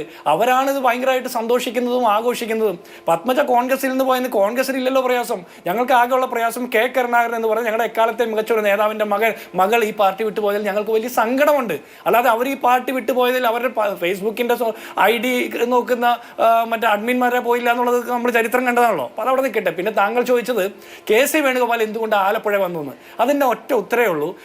ഇന്ത്യൻ പാർലമെന്റിൽ ആലപ്പുഴയിൽ നിങ്ങളുടെ ഒരു കനൽത്തരി ഉണ്ടല്ലോ, അദ്ദേഹം ഇന്ത്യൻ പാർലമെന്റിൽ വിഷയങ്ങൾ അവതരിപ്പിക്കുന്നത് കണ്ടാൽ തന്നെ ആലപ്പുഴക്കാർക്ക് മനസ്സിലാവും എന്തുകൊണ്ടാണ് KC വേണുഗോപാൽ ആലപ്പുഴയിൽ നിന്ന് തെരഞ്ഞെടുപ്പിൽ മത്സരിക്കുന്നതെന്ന്. കാരണം ഇന്ത്യൻ കോൺസ്റ്റിറ്റ്യൂഷന് പകരം കോൺസ്റ്റിപ്പേഷനും കോൺസെൻട്രേഷൻ എന്നൊക്കെ പ്രസംഗിക്കുന്ന നേതാക്കന്മാരെ അല്ല ഇന്ത്യൻ പാർലമെന്റിൽ വേണ്ടത്. കാരണം ഇത് നരേന്ദ്രമോദിയെ പോലെയുള്ള നേതാക്കന്മാർക്ക് അത് മനസ്സിലാകില്ല എന്ന് മാത്രമല്ല, അവർ വേറെ പല രീതിയിലും തെറ്റിദ്ധരിക്കുകയും കൂടി ചെയ്യും, ഇന്നത്തെ കാലത്ത് പ്രത്യേകിച്ചും. അതുകൊണ്ട് കൃത്യമായിട്ട് രാഷ്ട്രീയ അവബോധവും ബോധവും ഉള്ള ആളുകൾ പാർലമെന്റിലേക്ക് എത്തേണ്ടത് അത്യാവശ്യമാണ്. രണ്ടാമത് താങ്കൾ പറഞ്ഞ ആശങ്ക, രാജസ്ഥാനിലെ ഒരു രാജ്യസഭാ സീറ്റ് കോൺഗ്രസിന് കുറഞ്ഞു പോകില്ലേ എന്ന്. രാജ്യസഭാ തെരഞ്ഞെടുപ്പിൽ കോൺഗ്രസിന് അനുകൂലമായി വോട്ട് ചെയ്തതിന്റെ പേരിൽ CPM-ന്റെ ഉണ്ടായിരുന്ന MLA സസ്പെൻഡ് ചെയ്താണ് നിങ്ങളുടെ പോളിറ്റ് ബ്യൂറോ. നാണമാവില്ലേണ്ട് നിങ്ങൾക്ക് കോൺഗ്രസിന് വേണ്ടി സംസാരിക്കാൻ? ഇനി മൂന്നാമത്തെ അതുമായി ബന്ധപ്പെട്ട് പറയാനുള്ള കാര്യം, ഈ രാജസ്ഥാനിലെ ഞങ്ങളുടെ സീറ്റിനെ കുറിച്ച് നിങ്ങൾ ആശങ്കപ്പെടേണ്ട. ഈ തിരുവനന്തപുരത്ത് മത്സരിക്കുന്ന രാജീവ് ചന്ദ്രശേഖരന്റെ രാജ്യസഭാ സീറ്റ് 2 മാസം കഴിയുമ്പോൾ തീർന്നു പോകും. കർണാടകയിൽ ഞങ്ങൾ പുഷ്പം പോലെ ഒരു രാജ്യസഭാ MP പിടിക്കും. അപ്പോൾ ഞങ്ങൾ അത് മേക്കപ്പ് ചെയ്തോളാം. ഞങ്ങൾക്ക് അങ്ങനെ കുറിച്ച് അതായത് ഞങ്ങൾ രാജസ്ഥാനിൽ നഷ്ടപ്പെടുന്നത് ഞങ്ങൾ കർണാടകയിൽ അങ്ങ് എടുത്തുകൊള്ളാം എന്ന് പറയുന്നത് കൊണ്ട് നിങ്ങൾ ഒപ്പത്തിനൊപ്പമേ ആകുള്ളൂ. അങ്ങനെ ഒപ്പത്തിനൊപ്പം കളിക്കുന്ന ഒരു ശാക്തിക പോരാട്ടമാണോ നിങ്ങളും BJP-യും തമ്മിൽ നിലവിലുള്ളത്? ഒരു സീറ്റെങ്കിൽ ഒരു സീറ്റ്, ഒന്നുകൂടിയെങ്കിൽ ഒന്നുകൂടി എന്ന് കൂട്ടിച്ചേർക്കേണ്ടുന്ന ഒരു രാഷ്ട്രീയ സ്ഥിതിയിൽ തന്നെയല്ലേ കോൺഗ്രസ് ഉള്ളത്? തീർച്ചയായിട്ടും മാധു, ആ ഒറ്റ ചിന്തയിൽ തന്നെയാണ് പാർലമെന്റ് ഇലക്ഷനിൽ ലോക്സഭാ തെരഞ്ഞെടുപ്പിൽ KC വേണുഗോപാലിനെ ഒരു സീറ്റേ ഞങ്ങൾക്ക് കഴിഞ്ഞ പ്രാവശ്യം നഷ്ടപ്പെട്ടുള്ളൂ. ആ ഒരു സീറ്റ് കൂടി ഉറപ്പാക്കാൻ വേണ്ടിയിട്ടാണ് KC വേണുഗോപാൽ ആലപ്പുഴയിൽ വന്ന് മത്സരിക്കുന്നത്. ഞങ്ങളെ സംബന്ധിച്ചിടത്തോളം ലോക്സഭാ തെരഞ്ഞെടുപ്പിൽ പരമാവധി MP-മാരെ കോൺഗ്രസിന്റെ ആയിട്ട് പാർലമെന്റിൽ അണിനിരത്തേണ്ടത് ഞങ്ങളുടെ രാഷ്ട്രീയ ഉത്തരവാദിത്തമാണ്. ഇന്ത്യൻ ഭരണഘടനയോട്, ഇന്ത്യയിൽ മതനിരപേക്ഷ ചേരിയോട് ഞങ്ങൾ കാണിക്കുന്ന ഉത്തരവാദിത്തം. അതുകൊണ്ടാണ് ഞങ്ങൾ KC വേണുഗോപാലിനെ മത്സരിപ്പിക്കുന്നത്. ഇനി രണ്ടാമത്തത്, കോൺഗ്രസ് വിട്ട് BJP-യിലേക്ക് പോകുന്ന ആളുകളെ കുറിച്ച് നിങ്ങൾ പറഞ്ഞു. നിങ്ങളുടെ പഴയ ധനകാര്യമന്ത്രി വിശ്വനാഥ മേനോൻ അടക്കം, അൽഫോൺസ് കണ്ണന്താനം അടക്കം, മറ്റേ അബ്ദുള്ള കുട്ടി അടക്കമുള്ള ആളുകളെ, ഇപ്പൊ പോകാൻ നിൽക്കുന്ന S രാജേന്ദ്രൻ അടക്കമുള്ള ആളുകളെ കുറിച്ച് ഞാൻ പറയുന്നില്ല. ഇങ്ങനെ കുറെ ലിസ്റ്റ് ഉണ്ട്. അങ്ങോട്ടും ഇങ്ങോട്ടും ഈ ലിസ്റ്റ് പറഞ്ഞ് കളിക്കുന്നതിൽ വലിയ അർത്ഥമൊന്നുമില്ല. കുറെ ദിവസമായി നമ്മൾ ആ കളി നടത്തുന്നു. ഈ പാർട്ടിയുടെ ഇന്നത്തെ മുഖ്യമന്ത്രി, മുൻ നിങ്ങളുടെ പാർട്ടി സംസ്ഥാന secretary, polit bureau member Pinarayi Vijayan, അദ്ദേഹം പോയതിന് തുല്യമല്ല ഇപ്പോഴും പാർട്ടിയിൽ നിൽക്കുന്നത്. അദ്ദേഹത്തിന്റെ മകൾക്കെതിരെയുള്ള ED അന്വേഷണം കഴിഞ്ഞ നിയമസഭാ തെരഞ്ഞെടുപ്പിന് മുമ്പ് പ്രഖ്യാപിച്ചതല്ലേ? അദ്ദേഹം ജ്യോതി ബസു അനുസ്മരണം പോലും ഒഴിവാക്കി, ബംഗാൾ യാത്ര പോലും ഒഴിവാക്കിക്കൊണ്ട് നരേന്ദ്രമോദിയെ സ്വീകരിച്ച് കൈകൂപ്പി നിന്നതൊക്കെ നമ്മൾ കണ്ടതല്ലേ? അദ്ദേഹം ഒരിക്കലെങ്കിലും നരേന്ദ്രമോദി എന്ന് പറഞ്ഞിട്ടുണ്ടോ? ഒന്ന് വിമർശിച്ചിട്ടുണ്ടോ? ഡൽഹിയിൽ ഒരാളുണ്ട്, ഡൽഹിയിൽ ഇരിക്കുന്ന ആളുടെ പേര് പറയാൻ പിണറായി വിജയന് ധൈര്യമുണ്ടോ? അപ്പൊ കോൺഗ്രസിൽ നിന്ന് പോകുന്ന ആളുകളെ കുറിച്ച് പറയാതെ ഇപ്പോഴും പോയതിന് തുല്യം നിങ്ങളുടെ പാർട്ടിയിൽ ജീവിക്കുന്ന മുഖ്യമന്ത്രിയെ കുറിച്ച് പറയണം. പിന്നെ 2 സംസ്ഥാനങ്ങൾ, ത്രിപുരയും ബംഗാളും, ആകെ നിങ്ങളുടെ കനൽത്തരി കത്തിക്കൊണ്ടിരുന്ന അവിടെയായിരുന്നു. ആ രണ്ടും കൊണ്ടുപോയി BJP-ക്ക് കൊടുത്തു. പാർട്ടി ഓഫീസ് ഉൾപ്പെടെ പാർട്ടിക്കാരെ മുഴുവൻ, മുൻ MLA-മാരും മുൻ MP-മാരും മുഴുവൻ ആളുകളെയും, രാജ്യസഭ MP അടക്കം കൊണ്ടുപോയി കൊടുത്തിട്ട് ഇരുന്ന ആളുകളാണ്. ആകെ 2 സംസ്ഥാനത്തുണ്ടായുള്ളൂ. അത് രണ്ടും കൊണ്ടുപോയി BJP-ക്ക് കൊടുത്തിട്ട് നിങ്ങൾ കോൺഗ്രസിനെ കുറ്റം പറയും. കോൺഗ്രസിൽ നിന്ന് എത്ര ആളുകൾ പോയാലും, ഞങ്ങളൊരു കേഡർ പാർട്ടിയല്ല നിങ്ങളെ പോലെ. എത്ര മാധു, ഒറ്റ മിനിറ്റ് ഒന്ന് പൂർത്തിയാക്കട്ടെ. എത്ര ആളുകൾ പോയാലും ഇതിൽ ഇനിയും ആളുകൾ അവശേഷിക്കുന്നു. BJP-ക്കെതിരെ പോരാടാനായിട്ട് ആളുകൾ അവശേഷിക്കുന്നു. അതിന്റെ തെളിവാണ് തെലങ്കാന, അതിന്റെ തെളിവാണ് കർണാടക. അങ്ങനെ 100 കണക്കിന് നേതാക്കന്മാരാൽ സമ്പൂർണ്ണമാണ് കോൺഗ്രസ് പ്രസ്ഥാനം. അതുകൊണ്ട് നിങ്ങൾ കോൺഗ്രസിനെ കുറിച്ച് ഒരുപാട് വിഷമിക്കരുത്. ഇനി BJP പ്രതിനിധി പറഞ്ഞ മോദിയുടെ ഗ്യാരണ്ടി, സ്ത്രീകൾക്ക് കൊടുത്ത ഗ്യാരണ്ടി, ഉന്നാവിലെയും ഹത്രാസിലെയും പെൺകുട്ടികൾക്ക് കൊടുത്തല്ലോ ഗ്യാരണ്ടി, കർഷകർക്ക് അവരുടെ വരുമാനം ഇരട്ടിയാക്കുന്ന ഗ്യാരണ്ടി കൊടുത്തല്ലോ. നിങ്ങൾ മോദിയുടെ ഗ്യാരണ്ടി എന്ന് പറഞ്ഞാൽ, മോദി ഈ ഇന്ത്യ രാജ്യത്ത് കഴിഞ്ഞ 10 വർഷക്കാലം നടത്തിയിട്ടുള്ള സാധാരണ മനുഷ്യർക്ക് അനുഭവവേദ്യമായിട്ടുള്ള വികസന പ്രവർത്തനങ്ങളെ കുറിച്ച് സംസാരിക്കാൻ ധൈര്യമുണ്ടോ? പത്മജ വേണുഗോപാലോ അനിൽ ആന്റണിയോ പോകുന്നതല്ല നാട്ടിലെ നാട്ടുകാരുടെ മുഴുവൻ രാഷ്ട്രീയ പ്രശ്നം. ആളുകൾക്ക് ഗ്യാസിന് 414 രൂപ ഉണ്ടായിരുന്നപ്പോൾ സമരം ചെയ്ത BJP നേതാക്കന്മാർ 1200 രൂപയായിപ്പോൾ എവിടെ സമരം ചെയ്യാനുള്ളത്? 57-70 രൂപയ്ക്ക് പെട്രോൾ കൊടുത്തപ്പോൾ സമരം ചെയ്ത BJP നേതാക്കന്മാർ 106 രൂപയാകുമ്പോൾ എവിടെ സമരം ചെയ്യാൻ വരാത്തത്? അപ്പൊ നിങ്ങൾ ഇതിനെ കുറിച്ചിട്ട് പറയണം. നാട്ടുകാർക്ക് അനുഭവവേദ്യമാകുന്ന വികസന പ്രവർത്തനങ്ങളെ കുറിച്ച് പറയാൻ ഞങ്ങൾ വെല്ലുവിളിക്കുകയാണ്. അങ്ങനെയാണ് ഗ്യാരണ്ടി. അല്ലാതെ കോൺഗ്രസിലെ ശ്രീ നിതിൻ ഗഡ്കരി, ഇപ്പോ ജിൻഡോ ജോൺ ആദ്യം പറഞ്ഞു ബഹ്റയ്ക്ക് CPM-ഉമായുള്ള ബന്ധത്തെക്കുറിച്ച്. അതിനുശേഷം ശ്രീമതി TP സിന്ധുമോളും പറഞ്ഞു ബഹ്റ നിങ്ങളുടെ ആളല്ലേ എന്ന് CPM-നെ ഉദ്ദേശിച്ച്. അപ്പോൾ ജിൻഡോ ചോദിക്കുന്നപ്പോൾ ഞാൻ പറഞ്ഞതിന്റെ പകുതി BJP-യുടെ പ്രതിനിധി കൂടി ശരിവച്ചല്ലോ എന്ന്. ബഹ്റ കേരളത്തിലെ സർക്കാരിന് വളരെ പ്രിയമുള്ള ആളാണ് എന്ന് 2 തവണ തെളിയിച്ച ആളാണ്. ഒരു തവണ DGP ആകുന്നു, അതിനുശേഷം അദ്ദേഹത്തിന് മാറി നിൽക്കേണ്ടി വരുന്നു, പിന്നീട് അദ്ദേഹത്തെ തന്നെ DGP ആക്കുന്നു. അതിനുശേഷം അദ്ദേഹം സർവീസിൽ നിന്ന് പിരിയുമ്പോൾ കൊച്ചി മെട്രോയുടെ മേധാവി സ്ഥാനത്തേക്ക് അദ്ദേഹത്തെ പരിഗണിക്കുന്നു. ജിൻഡോ നേരത്തെ പറയുന്നുണ്ട്, അങ്ങനെ പരിഗണിക്കുന്നത് പ്രത്യേക താല്പര്യം വെച്ചിട്ടാണ് ഈ 10-20 മുൻ ഉദ്യോഗസ്ഥരെ അങ്ങനെ CPM സർക്കാർ വീണ്ടും അധികാരത്തിൽ തന്നെ നിർത്തുന്നത് എന്ന്. അപ്പോൾ ബെഹ്റ നിങ്ങൾക്ക് പ്രിയപ്പെട്ടവനാണ് എന്നതിൻ്റെ ആരോപണം ഈ പുതിയ വിവാദത്തിനെ സാധൂകരിക്കുന്നുണ്ടോ? ശ്രീ മാധു, കേരളത്തിൽ ഒരുപാട് IPS ഉദ്യോഗസ്ഥന്മാരുണ്ട്, കഴിവുള്ള ഒരുപാട് IPS സിവിൽ സർവീസ് ഉദ്യോഗസ്ഥരെല്ലാം അവരുടെ റിട്ടയർമെൻറ്റിന് ശേഷവും വിവിധ പദവികളിലും ചുമതലകളിലുമെല്ലാം ഉപയോഗിക്കുന്നത് എല്ലാ സർക്കാരുകളും ചെയ്തു വരുന്നതാണ്. ഇവിടെ K. കരുണാകരൻ എന്ന് പറയുന്ന കേരളത്തിലെ ഒരു വലിയ കോൺഗ്രസിൻ്റെ നേതാവ്, ഏറെക്കാലം മുഖ്യമന്ത്രിയായും വിവിധ പദവികളിലൊക്കെ ഇരുന്നിട്ടുള്ള അദ്ദേഹത്തിൻ്റെ കുടുംബവുമായി ഉന്നതമായ സ്ഥാനത്തിരുന്ന IPS ഉദ്യോഗസ്ഥന്മാർക്കും IAS ഉദ്യോഗസ്ഥന്മാർക്കുമെല്ലാം ബന്ധമുണ്ടാകാം, പരിചയമുണ്ടാകാം. ഇപ്പോൾ കേരളത്തിൽ ഇടതുപക്ഷ സർക്കാരിലുള്ള ആളുകൾക്ക് പരിചയമുണ്ടാവാം. അതെല്ലാം സ്വാഭാവികം. നമ്മളൊക്കെ മനുഷ്യരല്ലേ, വ്യക്തിപരമായ സൗഹൃദങ്ങൾ, ബന്ധങ്ങൾ അതെല്ലാം ഉണ്ടല്ലോ. ഞാൻ ജിൻഡോ ജോണിനോട് ചോദിക്കുന്നൊരു ചോദ്യം, ജിൻഡോയ്ക്ക് വളരെ അടുത്ത സൗഹൃദമുള്ള ഏതെങ്കിലും ഒരു ഉദ്യോഗസ്ഥൻ അല്ലെങ്കിൽ നാളെ ജിൻഡോയുടെ ഏറ്റവും അടുത്ത സുഹൃത്ത് BJPയിലേക്ക് ജിൻഡോയെ ക്ഷണിച്ചാൽ ജിൻഡോ പോകുമോ?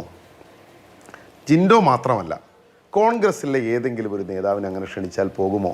ജിൻഡോ ഇവിടെ പറയുന്നത് എന്താ? കോൺഗ്രസിൽ നിന്ന് ആള് പോയാൽ ഞങ്ങൾക്ക് വിഷമമില്ല. അതാണ് ഞാൻ പറഞ്ഞത്. കോൺഗ്രസിൽ ഇപ്പോൾ 2 വിഭാഗം ആളുകളേ ഉള്ളൂ. ഒന്ന്, നിലവിൽ കോൺഗ്രസിൽ നിന്നുകൊണ്ട് BJPയിലേക്ക് പോകാൻ ആഗ്രഹിക്കുന്നവർ. മറ്റത് BJPയിലേക്ക് പോയിട്ടുള്ള ആളുകൾ. ഇത്ര ആളുകളെ കോൺഗ്രസിലുള്ളൂ. ഇത് കേരളത്തിൽ മാത്രമല്ല, ഇന്ത്യയിൽ എല്ലായിടത്തും ഇതാണ് സ്ഥിതി.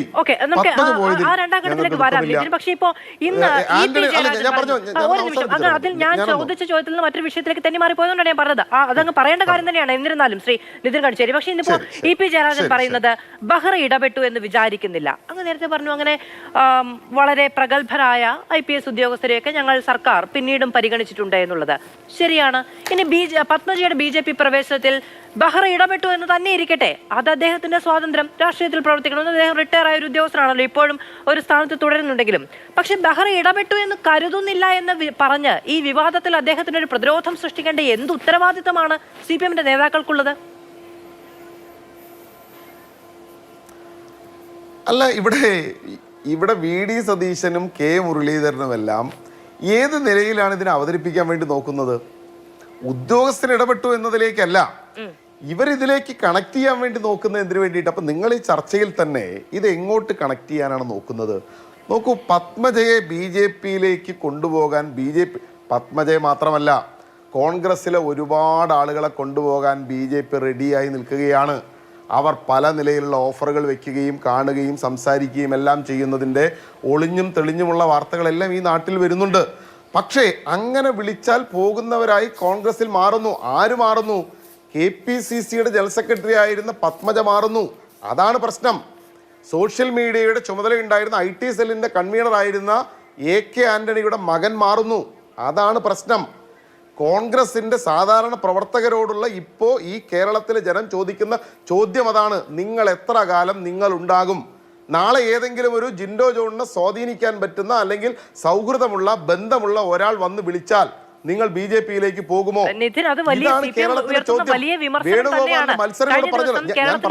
പിണറായി വിജയൻ പറഞ്ഞത് എല്ലിൻ കഷ്ണം എറിഞ്ഞു കൊടുത്താൽ പോകുന്ന സൈസ് ജീവികളാണ് എന്ന് കോൺഗ്രസിനെ അധിക്ഷേപിച്ചു. കോൺഗ്രസിനോട് നമുക്കത് ചോദിക്കാം. നിതിൻ, ഞാൻ ഇതിനോട് ചോദിച്ചത് എന്താണ്? ഇപ്പോ ലോക്നാഥ് ബെഹ്റയുമായിട്ട് CPMനോ സംസ്ഥാന സർക്കാരിനോ ഒന്നും യാതൊരു തരത്തിലുള്ള അതിര് കടന്ന ബന്ധവുമില്ല എന്ന് നമുക്ക് പരിഗണിക്കാം, അങ്ങനെ തന്നെ എടുക്കാം. ഞാൻ ചോദിക്കുന്ന EP എന്ന് പറയുന്നത് അങ്ങനെ ബെഹ്റ ഞങ്ങളുടെ ദൂതനായിട്ടല്ല പോയത് എന്ന് പറഞ്ഞ് പ്രതിരോധിക്കുകയല്ല. അദ്ദേഹം പറയുന്നത് ബെഹ്റ അതിൽ ഇടപെട്ടു എന്ന് ഞാൻ വിചാരിക്കുന്നില്ല. അങ്ങനെ അഥവാ ബെഹ്റ ഇടപെട്ടാൽ പോകുന്ന രാഷ്ട്രീയമാണോ പത്മജയ്ക്കുള്ളത്? അപ്പോൾ പത്മജയുടെ രാഷ്ട്രീയത്തിനും സാധൂകരണം, ബെഹ്റയുടെ ഇടപെടലുകൾക്കും സാധൂകരണം. എന്താവശ്യമാണ്? നോക്കൂ, അത് വിചാരിക്കാനുള്ള സ്വാതന്ത്ര്യം EP ജയരാജന് ഇല്ലേ? EP ജയരാജൻ മാത്രമല്ല, ഞങ്ങൾ എല്ലാവരും വിശ്വസിക്കുന്നു അങ്ങനെ ഏതെങ്കിലും ഒരു ഉദ്യോഗസ്ഥൻ ഇതിൽ ഇടപെട്ടു എന്ന് ഞങ്ങൾ ആരും കരുതുന്നില്ല. BJPയുടെ നേതാക്കൾ കാശെറിഞ്ഞോ അല്ലെങ്കിൽ മറ്റെന്തെങ്കിലുമൊക്കെ കാണിച്ചോ, അത് ഞാൻ പറഞ്ഞു, ഇതൊരു കേരളത്തിലൊരു ആദ്യത്തെ സംഭവമാണെങ്കിൽ ശരി മാധു, ഇത് ആദ്യമായിട്ടാണ് BJPയിൽ നിന്ന് ഇങ്ങനെ ഒരു മുൻ IPS ഉദ്യോഗസ്ഥൻ നിങ്ങൾ പറയുന്ന പോലെ ഇടപെട്ട് ഒരാളെ കൊണ്ടുപോകുന്നതെങ്കിൽ ഇത് അപ്പുറത്ത് ഇങ്ങനെ ഒന്ന് കാണിച്ചാൽ വരാൻ റെഡിയായി ഇവിടെ നിൽക്കുകയാണ് ആളുകൾ. ആ കോൺഗ്രസ് ആണ് ഞാൻ പറഞ്ഞല്ലോ, ബി ജെ പിയെ സഹായിക്കുകയാണ് കോൺഗ്രസിന്റെ നേതൃത്വത്തിൽ ചില ആളുകൾ ചെയ്യുന്നത്.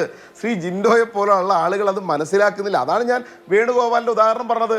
നിങ്ങൾ ആലപ്പുഴയിൽ കനൽ കെടുത്താൻ വേണ്ടി നിങ്ങൾ ആരെയോ നിർത്തിക്കോ, ഞങ്ങൾക്കൊരു പ്രശ്നമില്ല. KC വേണുഗോപാൽ നിന്നാൽ മാത്രമേ ആലപ്പുഴ ജയിക്കൂ എന്നുണ്ടോ?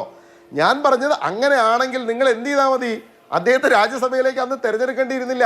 5 വർഷം കഴിയുമ്പോൾ തെരഞ്ഞെടുപ്പ് വരും, ആ തെരഞ്ഞെടുപ്പിൽ കനൽ അണക്കണം, അതുകൊണ്ട് വേണുഗോപാൽ അതിന് തയ്യാറാകട്ടെ എന്ന് പറഞ്ഞ് നിർത്തിയാൽ പോരെ.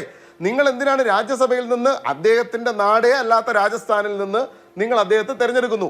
ഇപ്പൊ 2.5 വർഷം ബാക്കി നിൽക്കുന്നു. ജയിച്ചാൽ ആർക്കാണ് നേട്ടം? കോൺഗ്രസിന് ഇവിടെ ഒരു വോട്ട് ചെയ്താൽ, ആലപ്പുഴക്കാരൻ വേണുഗോപാലിന് വോട്ട് ചെയ്താൽ ആർക്ക് വോട്ട് ചെയ്യുന്നതിന് സമമാണ്? രാജ്യസഭയിലേക്ക് ഒരു BJP കാരൻ വോട്ട് ചെയ്യുന്നതിന് സമമാണ്. ആലപ്പുഴയിലെ മതനിരപേക്ഷവാദി അതിന് തയ്യാറാകണോ? അതാണ് ചോദ്യം. പകരം പറയുന്നത് എന്താ, ഞങ്ങൾ കർണാടകയിൽ നിന്ന് അങ്ങ് കൊണ്ടുപോകും. പണ്ട് കർണാടകയിൽ നിന്ന് നിങ്ങളുടെ ഉൾപ്പെടെയുള്ള MLA-മാരെ കാശ് കൊടുത്ത് സ്വാധീനിച്ചാണ് ഇപ്പൊ രാജീവ് ചന്ദ്രശേഖർ എന്ന BJP-യുടെ കേന്ദ്രമന്ത്രി MP ആയത് എന്ന ചരിത്രം കൂടി ജിൻഡോ ജോൺ ഒന്ന് മനസ്സിലാക്കണം. കോൺഗ്രസ് ആയ ആളുകളെ നിങ്ങൾക്ക് കോൺഗ്രസ് ആയി നിർത്താൻ പറ്റുന്നില്ല. പിന്നെ BJP-കാരെന്താ, ഇവിടെ വളരെ സൗകര്യമാണ് BJP-ക്ക്. ഈ പണ്ട് തുണിക്കടയിൽ പോയി ഷർട്ട് എടുക്കണമെങ്കിൽ വലിയ ബുദ്ധിമുട്ടായിരുന്നു. തുണിക്കടയിൽ പോയി അളവെടുത്ത് തുന്നി തയ്യൽ കടയിൽ പോയി ഒക്കെ ചെയ്യണം. ഇപ്പൊ BJP അതിനേക്കാൾ റെഡിമെയ്ഡ് ആയിട്ട് ഇങ്ങ് പർച്ചേസ് ചെയ്യാം. കോൺഗ്രസ്സുകാർ കൈപ്പത്തി ചിഹ്നത്തിൽ മത്സരിച്ച് നിങ്ങൾ കൊണ്ടുവന്നോളൂ. കൊണ്ടുവരുന്ന MLA-മാരെ ഞങ്ങൾ ഇങ്ങനെ റെഡിമെയ്ഡ് ഷോപ്പിൽ നിന്ന് പർച്ചേസ് ചെയ്യുന്ന പോലെ ഞങ്ങൾ ഇങ്ങ് പർച്ചേസ് ചെയ്യാം. അതിന് തയ്യാറായി BJP നിൽക്കുകയാണ്. പോകേണ്ടതിനെ ശ്രീമതി TP സിന്ധുമോൾ, പക്ഷെ തൃശ്ശൂരിൽ നിങ്ങൾ കളിച്ചത് K കരുണാകരന്റെ ലെഗസി നിങ്ങളിലേക്ക് ചേർക്കാനുള്ള ഒരു കളിയാണ് എങ്കിൽ അതിനൊരു മറുപുറം ഉണ്ടാകില്ലേ? കടുത്ത കോൺഗ്രസ് വികാരം ഒറ്റക്കെട്ടായി നിൽക്കില്ലേ ഈ പറയുന്ന നിങ്ങളുടെ രാഷ്ട്രീയ അതിബുദ്ധിയെ അതിജീവിക്കാൻ?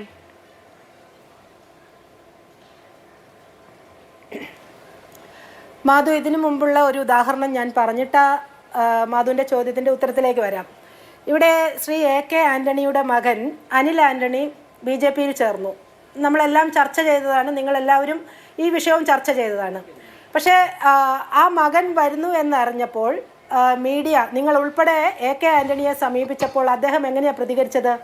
അദ്ദേഹത്തിന് വിഷമമുണ്ട്. അദ്ദേഹം ഇതുവരെ നിലനിന്ന രാഷ്ട്രീയം, ആ രാഷ്ട്രീയത്തെ അദ്ദേഹം വിടില്ല, ഉപേക്ഷിക്കില്ല.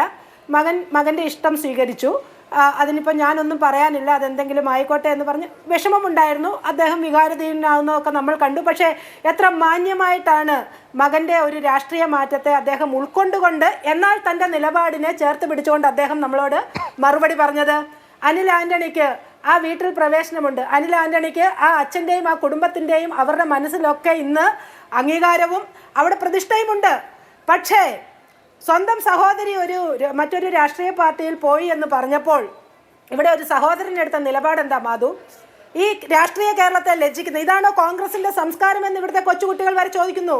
നിങ്ങളുടെ പ്രത്യയശാസ്ത്രത്തിൽ നിന്ന് ഒരാൾ മാറിപ്പോയാൽ ഇതെൻ്റെ സഹോദരി അല്ല എന്ന് പോലും പറഞ്ഞു വെക്കുവാൻ പോകുന്ന രീതിയിൽ അധപ്പതിക്കുന്ന ഒരു സംസ്കാരമാണോ എന്ന് കേരളത്തിലെ ജനങ്ങൾ, അത് തന്നെയാണ് കോൺഗ്രസിന്റെ സംസ്കാരം. അതാണ് ഇവർക്ക് ഈ നിലനിൽപ്പില്ലാതെ പോകുന്നത്. അങ്ങനെ സംശയിക്കുന്ന വാക്കുകളല്ലേ ശ്രീ മുരളീധരന്റെ എന്താണ് അദ്ദേഹത്തിന്റെ വാക്കുകളിൽ നിന്ന് പ്രകടമായത്?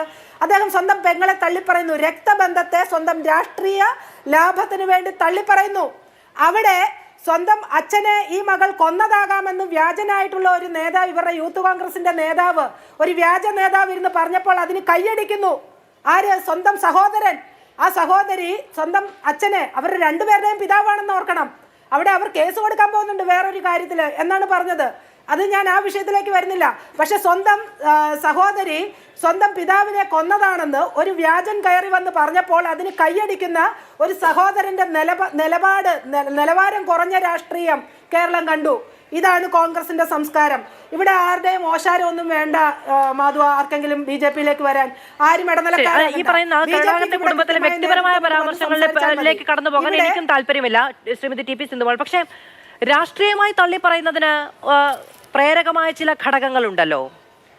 മറ്റു പരാമർശങ്ങളെ പറ്റി ഒന്നും ഞാൻ പറയാൻ തയ്യാറല്ല കേട്ടോ. എന്നിരുന്നാലും അതായത് ഒരു തിരഞ്ഞെടുപ്പ് പ്രഖ്യാപിക്കപ്പെട്ട് സ്ഥാനാർത്ഥി പട്ടികകളൊക്കെ വന്നു തുടങ്ങിയതിന് ശേഷം രാഷ്ട്രീയ ലാഭം എതിർചേരിക്കുണ്ടാക്കി കൊടുക്കാം എന്ന് കൃത്യമായി അറിഞ്ഞുകൊണ്ട് നടത്തുന്ന ഒരു മൂവ്മെന്റ് ആയിരുന്നു അത്.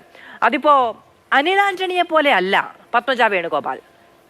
അനിൽ ആന്റണി കോൺഗ്രസിന് പോലും ഒരു കന്നിക്കാരനാണ്. പത്മജ വേണുഗോപാൽ അങ്ങനെയല്ല, അവരുടെ പ്രധാനപ്പെട്ട സ്ഥാനങ്ങൾ വഹിച്ച ഒരു നേതാവാണ്. ഇപ്പോൾ കോൺഗ്രസ് പഞ്ചായത്ത് വാർഡിൽ ജയിച്ചിട്ടില്ല എന്ന് പറഞ്ഞാൽ പോലും സംഘടനാ ചുമതലകൾ ഏറെ വഹിച്ചിട്ടുള്ള ഒരാളാണ്. അങ്ങനെ ഒരാൾ ഒരു തെരഞ്ഞെടുപ്പിന്റെ തലേ ദിവസം ഇറങ്ങിപ്പോകുക എന്ന് പറഞ്ഞ രാഷ്ട്രീയമായ നീക്കമാണ്. അപ്പോൾ രാഷ്ട്രീയമായ തള്ളിപ്പറയൽ ഉണ്ടാകില്ലേ? ഇത് രാഷ്ട്രീയമായ നീക്കം എന്ത് വ്യാഖ്യാനം നൽകിയാലും ഞങ്ങൾ അതിനെ എതിർക്കുന്നില്ല. തെരഞ്ഞെടുപ്പിന്റെ സമയമാണ്, രാഷ്ട്രീയമാണ്, ഒക്കെയാണ്, സമ്മതിക്കുന്നു. പക്ഷെ ഇതിൽ വേറെ നമ്മൾ ചിന്തിക്കാതെ പോയ ചില ഘടകങ്ങളുണ്ട് മാധു. ഏതാണ്ട് ഒരു 1.5 വർഷം മുമ്പ് ഇതേ തൃശ്ശൂർ ജില്ലയിൽ നിന്നും കോൺഗ്രസിന്റെ ചില സുപ്രധാനപ്പെട്ട നേതാക്കന്മാരുൾപ്പെടെ, ഞാൻ അവരുടെ പേരുകൾ മറന്നുപോയി, ഞാനും അന്ന് പരിപാടിയിൽ പങ്കെടുത്തതാണ്, സംസ്ഥാന അധ്യക്ഷന്റെ നേതൃത്വത്തിൽ കോൺഗ്രസിൽ നിന്നും മറ്റ് ചില രാഷ്ട്രീയ പാർട്ടികളിൽ നിന്നും CPM നിന്നും ഉണ്ടായിരുന്നു, BJPയിലേക്ക് അന്ന് അംഗത്വം സ്വീകരിച്ചു വന്നു. വലിയൊരു പരിപാടിയാണ് തൃശ്ശൂരിൽ നടത്തിയത്. ഏതാണ്ട് ഒരു 1.5 വർഷം കഴിഞ്ഞിരിക്കുന്നു. ആ സമയത്ത് തന്നെ മാധു, ഞാൻ വ്യക്തമായിട്ട് പറയാം, ഇതുപോലെയുള്ള ചില കാര്യങ്ങളും ചർച്ചകളും ഒക്കെ അന്നേ ഉണ്ടായിരുന്നു. BJPയുടെ സംസ്ഥാന അധ്യക്ഷൻ ഞങ്ങൾ നടത്തിയ കേരള പദയാത്രയുമായി ബന്ധപ്പെട്ട് ആ പദയാത്രയുടെ സമയത്ത് ശ്രീമതി പത്മജ വേണുഗോപാലുമായി കൂടിക്കാഴ്ച നടത്തുകയും അവർ വീണ്ടും അവർക്ക് ഈ കോൺഗ്രസിൽ നിൽക്കാൻ സാധിക്കില്ല എന്ന് അവർ മനസ്സ് തുറന്ന് പറഞ്ഞത് ആ ഘട്ടത്തിലാണ്. അതുവരെ അത്രയൊന്നും അവർ മനസ്സ് തുറന്നിട്ടില്ല. അവരനുഭവിക്കുന്ന പീഡനങ്ങൾ, അനുഭവിച്ച പീഡനങ്ങൾ, അവർ ആത്മനിന്ദയോടുകൂടി പറയേണ്ട ഒരു സാഹചര്യം, അവരുടെ എന്താ പറയുക, അവരുടെ അച്ഛൻ്റെ പേര് പറയുമ്പോൾ അവർക്കുണ്ടാകുന്ന ഒരു ദൈന്യതയും വേദനയും വികാരവും ഒക്കെ കണ്ട നേതാക്കന്മാർ തന്നെയാണ് BJPയുടെ. പക്ഷെ അതിൽ നിന്നും പോലും അവർക്ക് പോരേണ്ടി വരുന്ന സാഹചര്യം ഇവിടെ ഉണ്ടാക്കിയത് ഈ കോൺഗ്രസ് ആണ്. നിങ്ങൾ വളരെ കൃത്യമായിട്ട് പറയുന്നു, കോൺഗ്രസിന്റെ നേതൃത്വമാണ്. ഇവരെ ഇന്ന് ഈ തള്ളി പറയുന്ന ഇതേ വാക്കുകൾ ഇതിനും എത്രയോ മുമ്പ് ഇവർക്കെതിരെ ഇവർ തുടങ്ങിയിരുന്നു. അവരത് തുറന്നു പറയാമെന്ന് പറഞ്ഞിട്ടുണ്ട്. ഞാൻ അതിലേക്കും പോകുന്നില്ല മാധു, അത് അവരുടെ റൈറ്റാണ്. അവർ പറയുകയോ പറയാതിരിക്കുകയോ ചെയ്യട്ടെ. പക്ഷെ വളരെ മുന്നേ തന്നെ BJPയുടെ നേതൃത്വവുമായി അത്തരം ചർച്ചകൾ നടന്നിട്ടുണ്ട്. ഇതിലൊരു ബെഹ്റയുടെയും ദൂതിന്റെ ആവശ്യം ഉണ്ടായിട്ടില്ല. അതുപോലെ തന്നെ CPM പറയുന്നു BJPയിലേക്ക് പോരാൻ തയ്യാറെടുത്തിരിക്കാൻ. CPMന് അത് പറയാം, കാരണം CPM ഇന്ന് ഈ കേരളത്തിന്റെ ഇട്ടാവട്ടത്തിൽ മാത്രമേ ഉള്ളൂ. അവരിവിടെ ഇന്ന് ഭരണമുള്ളത് കൊണ്ട് അവരുടെ നേതാക്കന്മാർ ഇതിൽ പിടിച്ചു നിൽക്കുന്നു. നാളെ ഇതും CPMലും ഇതൊക്കെ തന്നെ സംഭവിക്കുമെന്നുള്ള കാര്യത്തിൽ, കാരണം ത്രിപുരയിൽ നമ്മൾ കണ്ടു, വെസ്റ്റ് ബംഗാളില് CPM ഇന്ന് പോയവരൊന്നും ആ നാട് വിട്ടു പോയിട്ടില്ലല്ലോ. അവരെങ്ങോട്ടാണ് പോയത്? BJPയിലേക്ക് തന്നെയാണ് പോയിട്ടുള്ളത്, ചേക്കേറിയിട്ടുള്ളത്. ത്രിപുരയിലും അതെ. അതായത് കമ്മ്യൂണിസ്റ്റ് പാർട്ടിയുടെ ഓഫീസ് ഉൾപ്പെടെ BJPയിലേക്ക് വന്നിട്ടുള്ളത്. ഞങ്ങൾ പർച്ചേസ് ചെയ്യാനൊന്നും പോയിട്ടില്ല. പക്ഷേ അവിടുത്തെ ഇവരുടെ രാഷ്ട്രീയ നിലപാടുകളോട് യോജിക്കാൻ പറ്റാത്ത അവരുടെ ആളുകൾ തന്നെ BJPയെ അംഗീകരിക്കുന്നു, തെരഞ്ഞെടുക്കപ്പെട്ടു വരുന്നു എങ്കിൽ അതൊരു വലിയ കാര്യമാണ്. പിന്നെ ഇവിടെ ഒരു കാര്യം കൂടി പറയട്ടെ. കോൺഗ്രസിന്റെ വക്താവ്, അദ്ദേഹം ഈ നാട്ടിലാണോ ജീവിക്കുന്നതെന്ന് എനിക്കറിയില്ല, അദ്ദേഹം കുറച്ച് കാര്യങ്ങളെങ്കിലും പഠിച്ചിട്ട് വന്നാൽ കൊള്ളാം. ഇവിടെ എന്ത് ചെയ്തു 10 വർഷം കൊണ്ട്? ഞാൻ 1-2 കാര്യം പറയാം. ഇവിടെ കണക്കുകൾ ചോദിച്ചല്ലോ. ഇന്ന് സാമ്പത്തിക ശക്തിയിൽ 5ാം സ്ഥാനത്താണെന്നുള്ള കാര്യത്തിൽ തർക്കമില്ലല്ലോ. ഇവിടെ ഒരു 111, ഒരുപാട് കണക്കുകൾ പറഞ്ഞു, 111 യൂണിക്കോണുകൾ രാജ്യത്ത് ആരംഭിച്ചു. അതിൽ 111ാമത്തെ യൂണിക്കോണ് ഈ നമ്മുടെ വടക്കൻ മലബാറിൽ നിന്നുള്ള ഒരു ആളുടെ നേതൃത്വത്തിലാണ് എന്ന് പറയുമ്പോൾ യൂണിക്കോൺ എന്താണെന്നൊന്ന് പരിശോധിക്കുക. ഇത്രയും വലിയൊരു സംരംഭകത്വം, ഇത്രയും വലിയ നേട്ടങ്ങൾ ഈ രാജ്യത്തുണ്ടാകുമ്പോൾ ഈ രാജ്യത്തൊന്നും ചെയ്തില്ല എന്ന് പറയുമ്പോൾ, കഴിഞ്ഞ ദിവസം 100 രൂപ ഗ്യാസിന് വീണ്ടും കുറച്ചത് എൻ്റെ സഹോദരൻ കണ്ടിട്ടുണ്ടോ എന്ന് എനിക്കറിയില്ല. ഇവിടെ 38 ലക്ഷം മെട്രിക് ടൺ അരി കേരളത്തിൽ മാത്രം പട്ടിണി കിടക്കാതിരിക്കാൻ നരേന്ദ്രമോദി കൊടുത്തത് കണ്ടിട്ടുണ്ടോ എന്ന് എനിക്കറിയില്ല. 75 ലക്ഷത്തിലധികം ആയുഷ്മാൻ കാർഡുകൾ ഈ കേരളത്തിൽ കൊടുത്തിട്ടുള്ളത് നരേന്ദ്രമോദി കൊടുത്തത് കണ്ടിട്ടുണ്ടോ എന്ന് എനിക്കറിയില്ല. 11 ലക്ഷത്തിലധികം 10 വയസ്സിൽ താഴെയുള്ള പെൺകുട്ടികൾ സുകന്യ സമൃദ്ധി പദ്ധതിയിൽ ഉണ്ട് എന്നുള്ളത് കോൺഗ്രസിന്റെ വക്താവ് കണ്ടിട്ടുണ്ടോ എന്നുള്ളത് എനിക്കറിയില്ല. ചോദിച്ചാൽ ഞാൻ ആ വലിയ ചർച്ചകളൊക്കെ രാഷ്ട്രീയമായ പ്രയോഗവൽക്കരിക്കാനൊക്കെ ഒരു താല്പര്യം ഉണ്ടാകും, ഞാൻ മനസ്സിലാക്കുന്നു ശ്രീമതി TP സിന്ധുമോൾ. ശരി, ശ്രീ ജിൻഡോ ജോൺ, നിതിൻ കണിച്ചേരി ഉന്നയിച്ച ഒരു പ്രധാനപ്പെട്ട വിഷയം, പലതരത്തിലുള്ള വിമർശനങ്ങൾ പല തലങ്ങളിൽ നിന്നുണ്ടാകുന്നുണ്ടെങ്കിലും വളരെ സ്ട്രെയിറ്റ് ആയിരുന്നു. അതായത് ആലപ്പുഴയിൽ KC വേണുഗോപാലിന് ഒരു വോട്ട് ചെയ്യുമ്പോൾ രാജസ്ഥാനിൽ രാജ്യസഭയിലേക്ക് BJPക്ക് ഒരു വോട്ട് ചെയ്യുന്നു എന്ന് ആലപ്പുഴയിലെ ജനങ്ങൾ മനസ്സിലാക്കും എന്ന്. ഇത് നിങ്ങൾ ഈ തിരഞ്ഞെടുപ്പിൽ ഇതിനേക്കാൾ ഉച്ചത്തിൽ കേൾക്കേണ്ടി വരും. മാധു, ഒന്നാമത്തെ അദ്ദേഹം ഉന്നയിച്ച ആക്ഷേപം ജിൻഡോ ജോണിനെ ആരെങ്കിലും സ്വാധീനിച്ചാൽ പോകുമെന്ന്. ഞാൻ പോകില്ല. ഒന്ന്, എനിക്ക് അധികാരമോ ആർത്തിയൊന്നും ഇല്ല. അതുകൊണ്ട് തന്നെയാണ് കോൺഗ്രസിൽ നിലനിൽക്കുന്നത്. ഈ പാർട്ടി ഇത്രത്തോളം തോറ്റിട്ടും ഞങ്ങളെപ്പോലുള്ള ആളുകൾ ഇന്നും ഈ പാർട്ടിക്ക് വേണ്ടിയിട്ട് പോരാടുന്നുണ്ടെങ്കിൽ ഉത്തമ രാഷ്ട്രീയ ബോധ്യമുണ്ട് കോൺഗ്രസ് എന്താണെന്ന്. രണ്ടാമത്തത്, എനിക്ക് EDയോ CBIയോ അങ്ങനെയുള്ള മറ്റാരുടെയും ഭീഷണിയും ഇല്ല. അതുകൊണ്ട് അങ്ങനെ ഭീഷണിയുടെ പേരിലും പോകേണ്ട കാര്യമില്ല. പിന്നെ മാധു ചോദിച്ച ചോദ്യമുണ്ട്. അദ്ദേഹം LDFന്റെ പ്രതിനിധി പറഞ്ഞു, ആലപ്പുഴയിൽ വോട്ട് ചെയ്യുമ്പോൾ അവിടുത്തെ ആളുകൾ അങ്ങനെ തീരുമാനിക്കുമോ എന്ന്.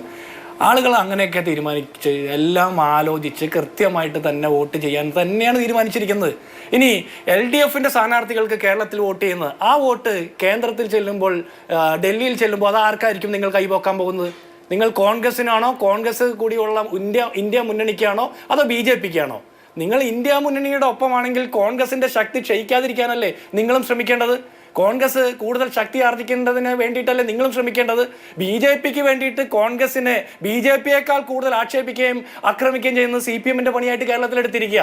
കോൺഗ്രസ് ഇത്ര മോശപ്പെട്ട ഒരു രാഷ്ട്രീയ പ്രസ്ഥാനമാണെങ്കിൽ കേരളത്തിന് പുറത്ത് തമിഴ്നാട്ടിൽ പോലും നിങ്ങൾ എന്തിനാ സോണിയാഗാന്ധിയുടെയും രാഹുൽ ഗാന്ധിയുടെയും ഖാർഗെയുടെയും ഒക്കെ ചിത്രം വെച്ച് മറ്റേ പോസ്റ്റർ അടിക്കുന്നത്? നിങ്ങൾ എന്തിനാ ഞങ്ങളുടെ പാർട്ടിയുടെ പേര് പറയുന്നത്? ഞങ്ങൾ ഇത്ര മോശപ്പെട്ട ആളുകളാണെങ്കിൽ ബംഗാളിൽ ഞങ്ങളുടെ ഒപ്പം സഖ്യം ചേർന്ന് ഞങ്ങളുടെ കൊടിയും പിടിച്ച് പോയി നിർത്തി പോകുന്നത് എന്തിനാ? ഒരൊറ്റ കാര്യം ചോദിച്ചോട്ടെ ജിൻഡോ, ദേശീയ തലത്തിൽ ഇന്ത്യ മുന്നണി രൂപീകരിച്ചതിൽ കോൺഗ്രസിന് വലിയ തോതിലുള്ള ഉത്തരവാദിത്തമുണ്ട് അല്ലേ? CPMന് ശരിയാണ് ദേശീയ തലത്തിൽ നിങ്ങൾക്കുള്ള അത്ര പ്രാതിനിധ്യമില്ല എന്നത്. ശക്തി നമുക്ക് രാഷ്ട്രീയ പാർട്ടികളുടെ താരതമ്യം ചെയ്യാൻ കഴിയുന്ന ഒന്നല്ല. ഇപ്പോൾ നിങ്ങൾ എന്തിനാണ് കോൺഗ്രസിന്റെ കൊടി ഉപയോഗിക്കുന്നത്? നിങ്ങൾ എന്തിനാണ് കോൺഗ്രസിന്റെ ചിഹ്നം ഉപയോഗിക്കുന്നത്? കോൺഗ്രസിന്റെ നേതാക്കളുടെ മുഖം ഉപയോഗിക്കുന്നത്? നിങ്ങൾ അവിടെ ഞങ്ങൾക്കൊപ്പമല്ലേ നിൽക്കേണ്ടത് എന്ന് ചോദിക്കുന്നത് പോലും ആ മുന്നണിയുടെ കെട്ടുറപ്പിനെതിരെയുള്ള ചോദ്യമല്ലേ ജിൻഡോ? അപ്പോ നിങ്ങൾ ഇവിടെ ഒപ്പം നിൽക്കാത്തത് കൊണ്ട് നിങ്ങൾ പിന്നെ ഞങ്ങളുടെ പിന്നാലെ വരികയാണോ എന്ന് ചോദിച്ച് അവഹേളിക്കലല്ലേ അത്? അല്ല മാധു, അതിലെന്താ തെറ്റ്? മാധു അങ്ങനെയാണ് വിചാരിച്ചിരുന്നെങ്കിൽ അത് തന്നെയാണ് അതിന്റെ അർത്ഥം. ഞാൻ അങ്ങനെ തന്നെയാണ് ഉദ്ദേശിച്ചത്. കാരണം കോൺഗ്രസിനോടൊപ്പം കേരളത്തിന് പുറത്ത് കോൺഗ്രസിനെ കെട്ടിപ്പിടിച്ച് പുണർന്നുകൊണ്ട് പ്രവർത്തിക്കണം. കാരണം ഇവർക്ക് തല്ലുകൊള്ളാതെ ബംഗാളിലെ പോളിംഗ് ബൂത്തിൽ പോകണം, കോൺഗ്രസ് വേണം, ത്രിപുരയിൽ വേണം, മറ്റു പല സംസ്ഥാനങ്ങളിൽ വേണം. കേരളത്തിൽ വരുമ്പോൾ ഞങ്ങൾ BJPയുടെ ആണ്, മറ്റതാണ്, മറിച്ചാണെന്ന് പറഞ്ഞ് ആക്ഷേപിക്കും. നാണമില്ലേ? CPMന്റെ നിലപാട് എന്താ? CPM BJPക്കെതിരെയാണോ അതോ കോൺഗ്രസിനെതിരെയാണോ? ആദ്യം അവരത് വ്യക്തമാക്കണ്ടേ. ഈ രണ്ടാമത്തെ കോൺഗ്രസിൽ നിന്ന് പോയ രണ്ട് തരം ആളുകളുണ്ടെന്ന്. CPMൽ നിന്ന് പോയതിനും രണ്ട് തരം ആളുകളാ.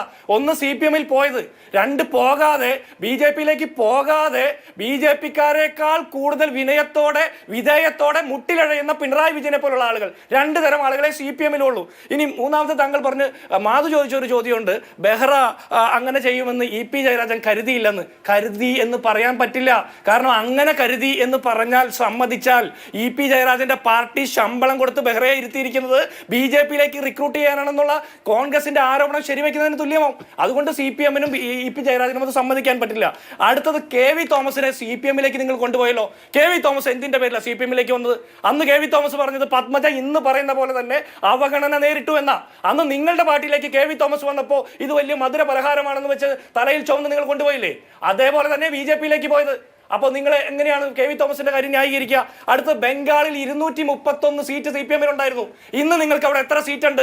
ഈ 231 MLA-മാരിൽ, മുൻ MLA-മാരിൽ എത്ര പേര് CPMലുണ്ട്? അതൊന്ന് പറയണ്ടേ? ലിസ്റ്റ് മുഴുവൻ വായിച്ച് നമ്മൾ സമയം കളയണ്ടല്ലോ. അപ്പൊ നിങ്ങൾ കോൺഗ്രസിൽ നിന്ന് പോകുന്ന ആളുകളെ കുറിച്ച് പറയുന്നു. ഇന്ന് തന്നെ BJPയുടെ MP ആയിട്ടുള്ള വിജേന്ദ്ര സിംഗ് കോൺഗ്രസിലേക്ക് വരുന്നു. കഴിഞ്ഞ തെരഞ്ഞെടുപ്പിൽ 3 ലക്ഷത്തിലധികം വോട്ടിന് വിജയിച്ച ഹരിയാനയിലെ MP ആണ്, BJPയിലേക്ക് വരുന്നു. അദ്ദേഹത്തിന്റെ പിതാവ് ബീരൻ സിംഗ് മുൻ കേന്ദ്രമന്ത്രിയാണ്, കോൺഗ്രസിലേക്ക് വരുന്നു. രാജസ്ഥാനിൽ രാഹുൽ കസ്വാൻ എന്ന് പറഞ്ഞ 1 ലക്ഷത്തിലധികം വോട്ടിന് ജയിച്ച MP കോൺഗ്രസിലേക്ക് വരുന്നു. ഇതൊന്നും നിങ്ങൾ കാണുന്നില്ലേ? നിങ്ങൾ ഒരു പഞ്ചായത്ത് തെരഞ്ഞെടുപ്പ് ജയിക്കാത്ത പത്മജ പോയതിനെ കുറിച്ച് കോൺഗ്രസിനെ ആക്ഷേപിക്കുമ്പോൾ കോൺഗ്രസിലേക്കും ഇതുപോലെ ആളുകൾ പോകാൻ തീരുമാനിച്ചത്, അല്ലെങ്കിൽ ഒരു രാഷ്ട്രീയ പാർട്ടിയിൽ, അതും ലീഡറുടെ മകൾ, എത്ര ചിന്തയ്ക്ക് ശേഷം എടുത്ത തീരുമാനമായിരിക്കും ഇത്?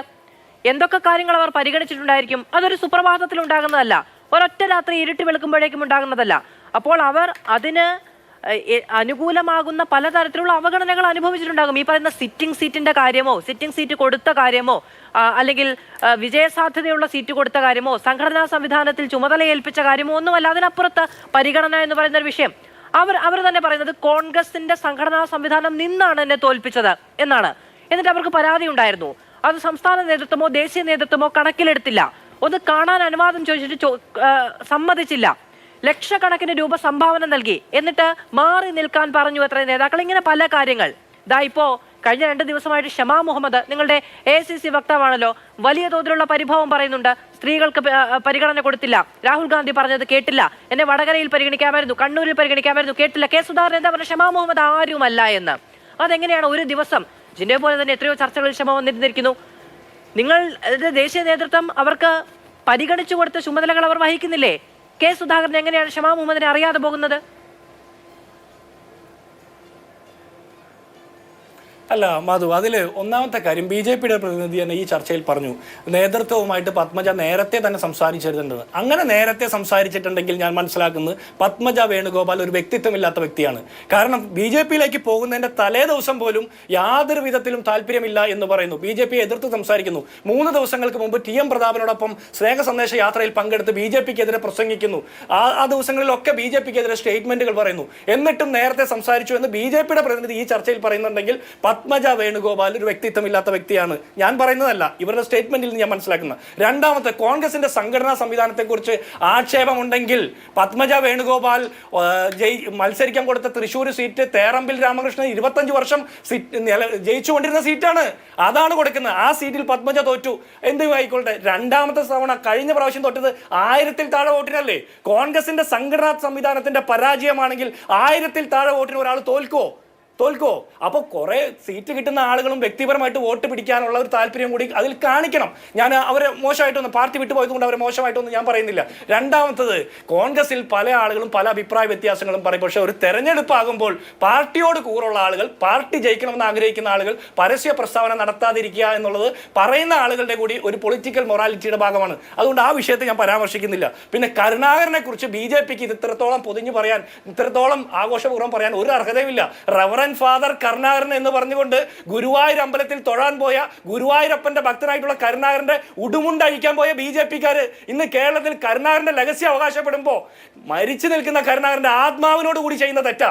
BJPക്കാർ ആദ്യം അദ്ദേഹത്തോട് മാപ്പ് ചോദിക്കണം. എന്നിട്ട് വേണം പത്മജ വേണുഗോപാലിന്റെ ലെഗസി പിടിക്കാൻ വേണ്ടി പോകാൻ. നാണമാവില്ലേ? ഫ്ലെക്സിൽ കരുണാകരന്റെ പടം വെച്ചതുകൊണ്ട് കരുണാകരനോട് ഇവർ ചെയ്ത തെറ്റുകൾ ഇല്ലാതാകുമോ? ഇവർ കഴിഞ്ഞ കാലങ്ങളിൽ ഉയർത്തിപ്പിടിച്ച രാഷ്ട്രീയം ഇല്ലാതാകുമോ?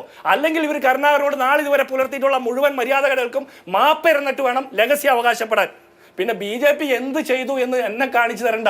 കേരളത്തിൽ 100 രൂപ ഗ്യാസിന് കുറച്ചപ്പോൾ എത്ര രൂപയാണ് വർദ്ധിച്ചത് എന്നുകൂടി പറയണ്ടേ? 414-ൽ നിന്ന് 1200 ആക്കിയിട്ട് ഇലക്ഷൻ ആകുമ്പോൾ 100 രൂപ കുറയ്ക്കുന്നു. ഇവർ ഇത്രയും കാലം പറഞ്ഞത് പെട്രോളിയം കമ്പനികളാണ് ഇത് തീരുമാനിക്കുന്നതെന്ന്. പെട്രോളിയം കമ്പനികളാണ് തീരുമാനിക്കുന്നെങ്കിൽ തെരഞ്ഞെടുപ്പ് ആകുമ്പോൾ എന്തുകൊണ്ടാണ് വില കൂട്ടാത്തത്? തെരഞ്ഞെടുപ്പ് ആകുമ്പോൾ എന്തുകൊണ്ടാണ് വില കുറയ്ക്കുന്നത്? അപ്പോൾ കൃത്യമായിട്ട് മോദിയാണ് തീരുമാനിക്കുന്നത്. പെട്രോളിന്റെ വില എത്ര രൂപയായിട്ട് വർദ്ധിച്ചു? 50 രൂപയ്ക്കും 35 രൂപയ്ക്കും കൊടുക്കുമെന്ന് ഇവർ പറഞ്ഞില്ലേ? കൊടുത്തോ? കൊടുത്തില്ല. പിന്നെ അരി കൊടുക്കുന്നു എന്ന് പറയുന്നു. ഇതൊന്നും ഇവരുടെ ആരും പുണ്യമല്ല, ഒരു സർക്കാരിന്റെ ഔദാര്യമല്ല. കേരളത്തിലെയും ഇന്ത്യയിലെയും ജനങ്ങൾക്ക് അവകാശപ്പെട്ട കാര്യങ്ങൾ ചെയ്തു കൊടുക്കേണ്ടത് ഒരു സർക്കാരിന്റെ ഉത്തരവാദിത്തം. ഭക്ഷ്യസുരക്ഷാ നിയമം ഉണ്ടാക്കിയത് കോൺഗ്രസ്. നരേന്ദ്രമോദി 10 വർഷം ഭരിക്കുന്നതുകൊണ്ടല്ല ഇന്ത്യ മഹാരാജ്യം ഇന്ന് കാണുന്ന രീതിയിലായത്. നരേന്ദ്രമോദി കടന്നു വന്നത് കൊണ്ടല്ല ഇന്ത്യ മഹാരാജ്യം ഇന്ന് കാണുന്ന രീതിയിലെത്തിയത്. നരേന്ദ്രമോദി പൊതുമേഖലാ സ്ഥാപനങ്ങളടക്കം മുഴുവൻ കോൺഗ്രസ് നിർമ്മിച്ച ഈ രാജ്യത്ത് കോൺഗ്രസ് സിന്ധുമോൾ പറഞ്ഞപ്പോഴും പറഞ്ഞു, ഇലക്ഷൻ കാലം ആയതുകൊണ്ട് ഏതു ചർച്ചയ്ക്കിടയിലാണെങ്കിലും അത്യാവശ്യം രാഷ്ട്രീയവും പ്രചാരണവും തിരുക്കാൻ താല്പര്യമുണ്ടാകും പാനലിസ്റ്റുകൾക്ക് എന്ന് എനിക്ക് മനസ്സിലാവുന്നുണ്ട്. ശ്രീമതി TP സിന്ധുമോൾ പറഞ്ഞപ്പോൾ അതിന് മറുപടി അങ്ങ് പറഞ്ഞതുകൊണ്ട് അത് അവിടെ അവസാനിപ്പിക്കും. ശ്രീ നിതിൻ ഗണിച്ചേരി,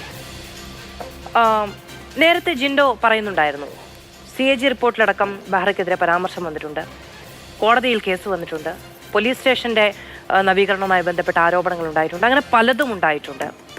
അദ്ദേഹത്തിന്റെ സർവീസ് അവസാനിച്ചതിന് ശേഷം കൊച്ചി മെട്രോയുടെ മേധാവിയായ അദ്ദേഹം വരികയാണ്. അങ്ങ് നേരത്തെ പറഞ്ഞു വളരെ സമർത്ഥരായ ഉദ്യോഗസ്ഥർ എന്നുള്ളത്. പക്ഷേ നമ്മൾ അങ്ങനെ ഒരു തീരുമാനം എടുക്കുമ്പോൾ ഒരു ട്രാക്ക് റെക്കോർഡ് കൂടി നോക്കുമല്ലോ. അദ്ദേഹം DGP ആയിരുന്ന സമയത്ത് നേരിട്ട ആരോപണങ്ങളെക്കുറിച്ച് വലിയ തോതിൽ ആക്ഷേപം ഉണ്ടായിട്ടും ബെഹ്റ എന്തുകൊണ്ടാണ് മൊത്തത്തിലുള്ള ഒരു സംവിധാനത്തിന്, സർക്കാരിനൊക്കെ പ്രിയപ്പെട്ടവനായി നിൽക്കുന്നത്?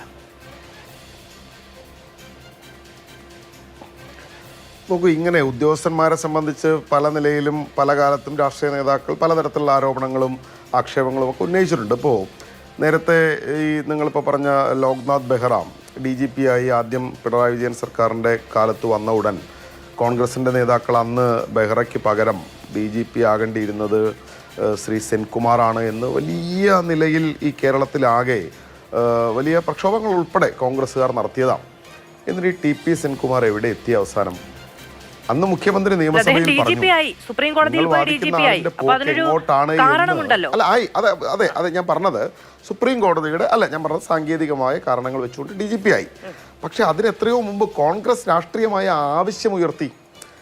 ആ സെൻകുമാറിനെ എന്തുകൊണ്ടാണ് DGP പദവിയിൽ ഇരുത്താതിരുന്നത് എന്ന് മുഖ്യമന്ത്രി അറിയാവുന്ന ഭാഷയിൽ നിയമസഭയ്ക്കകത്ത് പറഞ്ഞു. നിങ്ങളിപ്പോൾ വാദിക്കുന്ന ആളുകൾ എങ്ങോട്ടാണ് പോകുന്നത് എന്ന് മനസ്സിലാക്കിയിട്ട് വേണം എന്ന് പറഞ്ഞു. ഞാൻ പറഞ്ഞത് ഉദ്യോഗസ്ഥന്മാരെയൊക്കെ സംബന്ധിച്ച് അങ്ങനെ വരും. ഇപ്പോൾ ഈ കോൺഗ്രസിന്റെ നേതാക്കൾ പറഞ്ഞിട്ടുള്ള ആരോപണങ്ങളെ ആ വിലക്ക് ഞാനും കാണുന്നുള്ളൂ. അല്ല, അതിപ്പോ ലോക്നാഥ് ബെഹ്റയുടെയും രാഷ്ട്രീയ ഭാവി എന്താണെന്ന് നമുക്കറിയില്ല. മാത്രമല്ല മുല്ലപ്പള്ളി രാമചന്ദ്രൻ ഉന്നയിച്ച ഈ പറയുന്ന വ്യാജ ഏറ്റുമുട്ടൽ കേസ് അടക്കമുള്ള കാര്യങ്ങളിൽ BJP-യുമായുള്ള ബന്ധത്തിലൊക്കെ CPM-ന്റെ നിലപാട് എന്താണ് ലോക്നാഥ് ബെഹ്റയെ കുറിച്ച്? അല്ല, അതല്ല ഞാൻ പറഞ്ഞല്ലോ, ലോക്നാഥ് ബെഹ്റ കേരളത്തിലുണ്ടായിരുന്ന ഒരു സമർത്ഥനായ പോലീസ് ഉദ്യോഗസ്ഥൻ തന്നെയാണ്. ഏറെക്കാലം കേരളത്തിൻ്റെ DGP ആയി ചുമതല വഹിച്ചിരുന്ന ആളാണ്. NIA-യിൽ പ്രവർത്തിച്ചിരുന്ന ആളാണ്. ലോകത്ത് തന്നെ ഏറ്റവും ഒരു പ്രസിദ്ധമായിരുന്ന ഡേവിഡ് ഹെഡ്ലി ചോദ്യം ചെയ്യപ്പെടുന്ന ഒരു ഘട്ടത്തിൽ NIA-ക്ക് വേണ്ടി ചോദ്യം ചെയ്യാൻ വേണ്ടി പോയ ആൾ ബെഹ്റയായിരുന്നു. കഴിവ് തെളിയിച്ചിട്ടുള്ള ഉദ്യോഗസ്ഥരാണ്. നിങ്ങൾ പറഞ്ഞിട്ടുള്ള പോലെ ആക്ഷേപങ്ങളോ അല്ലെങ്കിൽ ഒക്കെ ഉണ്ടെങ്കിൽ മുല്ലപ്പള്ളി രാമചന്ദ്രൻ കേന്ദ്ര ആഭ്യന്തരമന്ത്രിയായിരുന്ന ആളല്ലേ, ആഭ്യന്തര സഹമന്ത്രിയായിരുന്ന ആളല്ലേ, അദ്ദേഹത്തിന് നടപടിയെടുക്കാമായിരുന്നല്ലോ, അദ്ദേഹത്തിൻ്റെ കീഴിലായിരുന്നല്ലോ ഈ സിവിൽ സർവീസ് ഉദ്യോഗസ്ഥന്മാരൊക്കെ വരിക. അപ്പം നിങ്ങൾ രാഷ്ട്രീയ ലക്ഷ്യം വെച്ചുകൊണ്ട് ആരോപണം ഉന്നയിക്കുന്നതല്ല. ഒരു ഉദ്യോഗസ്ഥരെതിരെ അങ്ങനെ നിങ്ങൾക്ക് കൃത്യമായ വാച ഏറ്റുമുട്ടൽ അറിവുകളും കേന്ദ്ര ആഭ്യന്തരമന്ത്രിയായിരുന്ന ഒരാൾ പത്രക്കാർക്ക് മുമ്പിൽ വന്ന് പറയലല്ല ചെയ്യേണ്ടിയിരുന്നത്. ഞാനത് പറയട്ടെ, അങ്ങനെയല്ല ചെയ്യേണ്ടത്. ഞങ്ങൾക്ക് അങ്ങനെ ഒരു ആരോപണം അദ്ദേഹത്തെ സംബന്ധിച്ചില്ല. പിന്നെ ഇവിടെ ജിൻഡോൺ ജോൺ പറഞ്ഞിട്ട് നമ്മൾ രാഷ്ട്രീയമാണല്ലോ ചർച്ച ചെയ്യുന്നത്. രാഷ്ട്രീയം ചർച്ച ചെയ്യുമ്പോൾ വ്യക്തിപരമായിട്ടല്ല നമ്മൾ ഈ ആക്ഷേപങ്ങളായാലും. ഞങ്ങൾ കോൺഗ്രസ് സംബന്ധിച്ച് പറയുന്നത് കോൺഗ്രസിനോടുള്ള വിമർശനമാണ്. കോൺഗ്രസിൻ്റെ രാഷ്ട്രീയം, മതനിരപേക്ഷ രാഷ്ട്രീയം കോൺഗ്രസ് നഷ്ടപ്പെടുത്തുന്നു. ആ നഷ്ടപ്പെടുത്തുന്നതിൽ കോൺഗ്രസിൽ നിൽക്കുന്ന ആളുകൾക്ക് ഏത് സമയത്തും BJP-യിലേക്ക് പോകാൻ രാഷ്ട്രീയമായി കഴിയുന്നു. അതിലൊരു മനോവിഷമം ഉണ്ടാകുന്നില്ല, കുറ്റബോധം ഉണ്ടാകുന്നില്ല. ജിൻഡോ ജോൺ പോകില്ല, മരണം വരെ പോകില്ല എന്ന് അദ്ദേഹം ഉറപ്പുവരുന്നു. നല്ലത്, ജിൻഡോ ജോൺ പോകില്ല, കോൺഗ്രസിൽ തന്നെ ഏത് കാലാവസ്ഥയിൽ നിൽക്കുമെങ്കിൽ അത് നല്ലത്. ഞാൻ അദ്ദേഹത്തെ അഭിനന്ദിക്കുന്നു. നിങ്ങൾ നോക്കി, ഇപ്പോൾ ഈ വിഷ്വലുകളിൽ നമ്മൾ കാണുമ്പോൾ പത്മജ വേണുഗോപാലിന് ഷാളണിയിച്ചു കൊടുക്കുന്ന ആളുകളിൽ ഒരാളാരാ? ജിൻഡോ ജോണിനേക്കാൾ എത്രയോ കാലം ഇതേപോലെ ചാനൽ മുറികളിൽ വന്നിരുന്ന ചാനൽ ചർച്ചകളുണ്ടായിരുന്ന ടോം വടക്കനാണ്. ആരായിരുന്നു ടോം വടക്കൻ? AICC-യുടെ വക്താവായിരുന്നു. ഇപ്പോൾ അസംതൃപ്തരായിരുന്ന ആളുകളെ രാഷ്ട്രീയ പാർട്ടി, ചിലപ്പോൾ BJP അസംതൃപ്തരായ ആളുകളെ വിലവീശുന്നുണ്ടാകാം. അപ്പോൾ പത്മജയൊക്കെ പറഞ്ഞ ചില കാര്യങ്ങളൊക്കെ ഉണ്ട്. 50 ലക്ഷം കോൺഗ്രസിൻ്റെ നേതാക്കൾക്ക് കൊടുത്തു, പ്രിയങ്ക ഗാന്ധിയുടെ പരിപാടി കിട്ടാൻ എന്നൊക്കെയുള്ള ആരോപണങ്ങൾ. ഞാൻ പറഞ്ഞത് ഈ കോൺഗ്രസിലെ പ്രശ്നം എന്താ? അസംതൃപ്തരെയല്ല, സംതൃപ്തരെ പോലും അവർ തേടി വരുന്നു. അതിൽ KC വേണുഗോപാലിനെ ഉൾപ്പെടെ സംശയിക്കേണ്ടതുണ്ട് എന്നാണ് ഞാൻ പറഞ്ഞപ്പോൾ ജിൻഡോ ജോൺ തന്നെ അദ്ദേഹത്തിന്റെ വാദം പറഞ്ഞു. പാർലമെന്റിൽ ഇടപെടുകയാണ്. ക്ഷമിക്കണം പാനലിസ്റ്റുകൾ. എന്തായാലും പത്മജ വേണുഗോപാലിന്റെ BJP രാഷ്ട്രീയ പ്രവേശനം എന്നുള്ളത് ബഹ്റ വഴിയാണ് എന്നൊരു ആരോപണം കോൺഗ്രസ് മുന്നോട്ട് വെക്കുന്നുണ്ട്. ബഹ്റയെ നിഷേധിക്കുന്നുണ്ട്, പത്മജ നിഷേധിക്കുന്നുണ്ട്. പക്ഷെ തെളിവുണ്ടെന്നും അത് പുറത്തുവിടും എന്നുമാണ് പ്രതിപക്ഷ നേതാക്കൾ പറയുന്നത്. കണ്ടിരിക്കാം. ഇടവേളയ്ക്ക് ശേഷം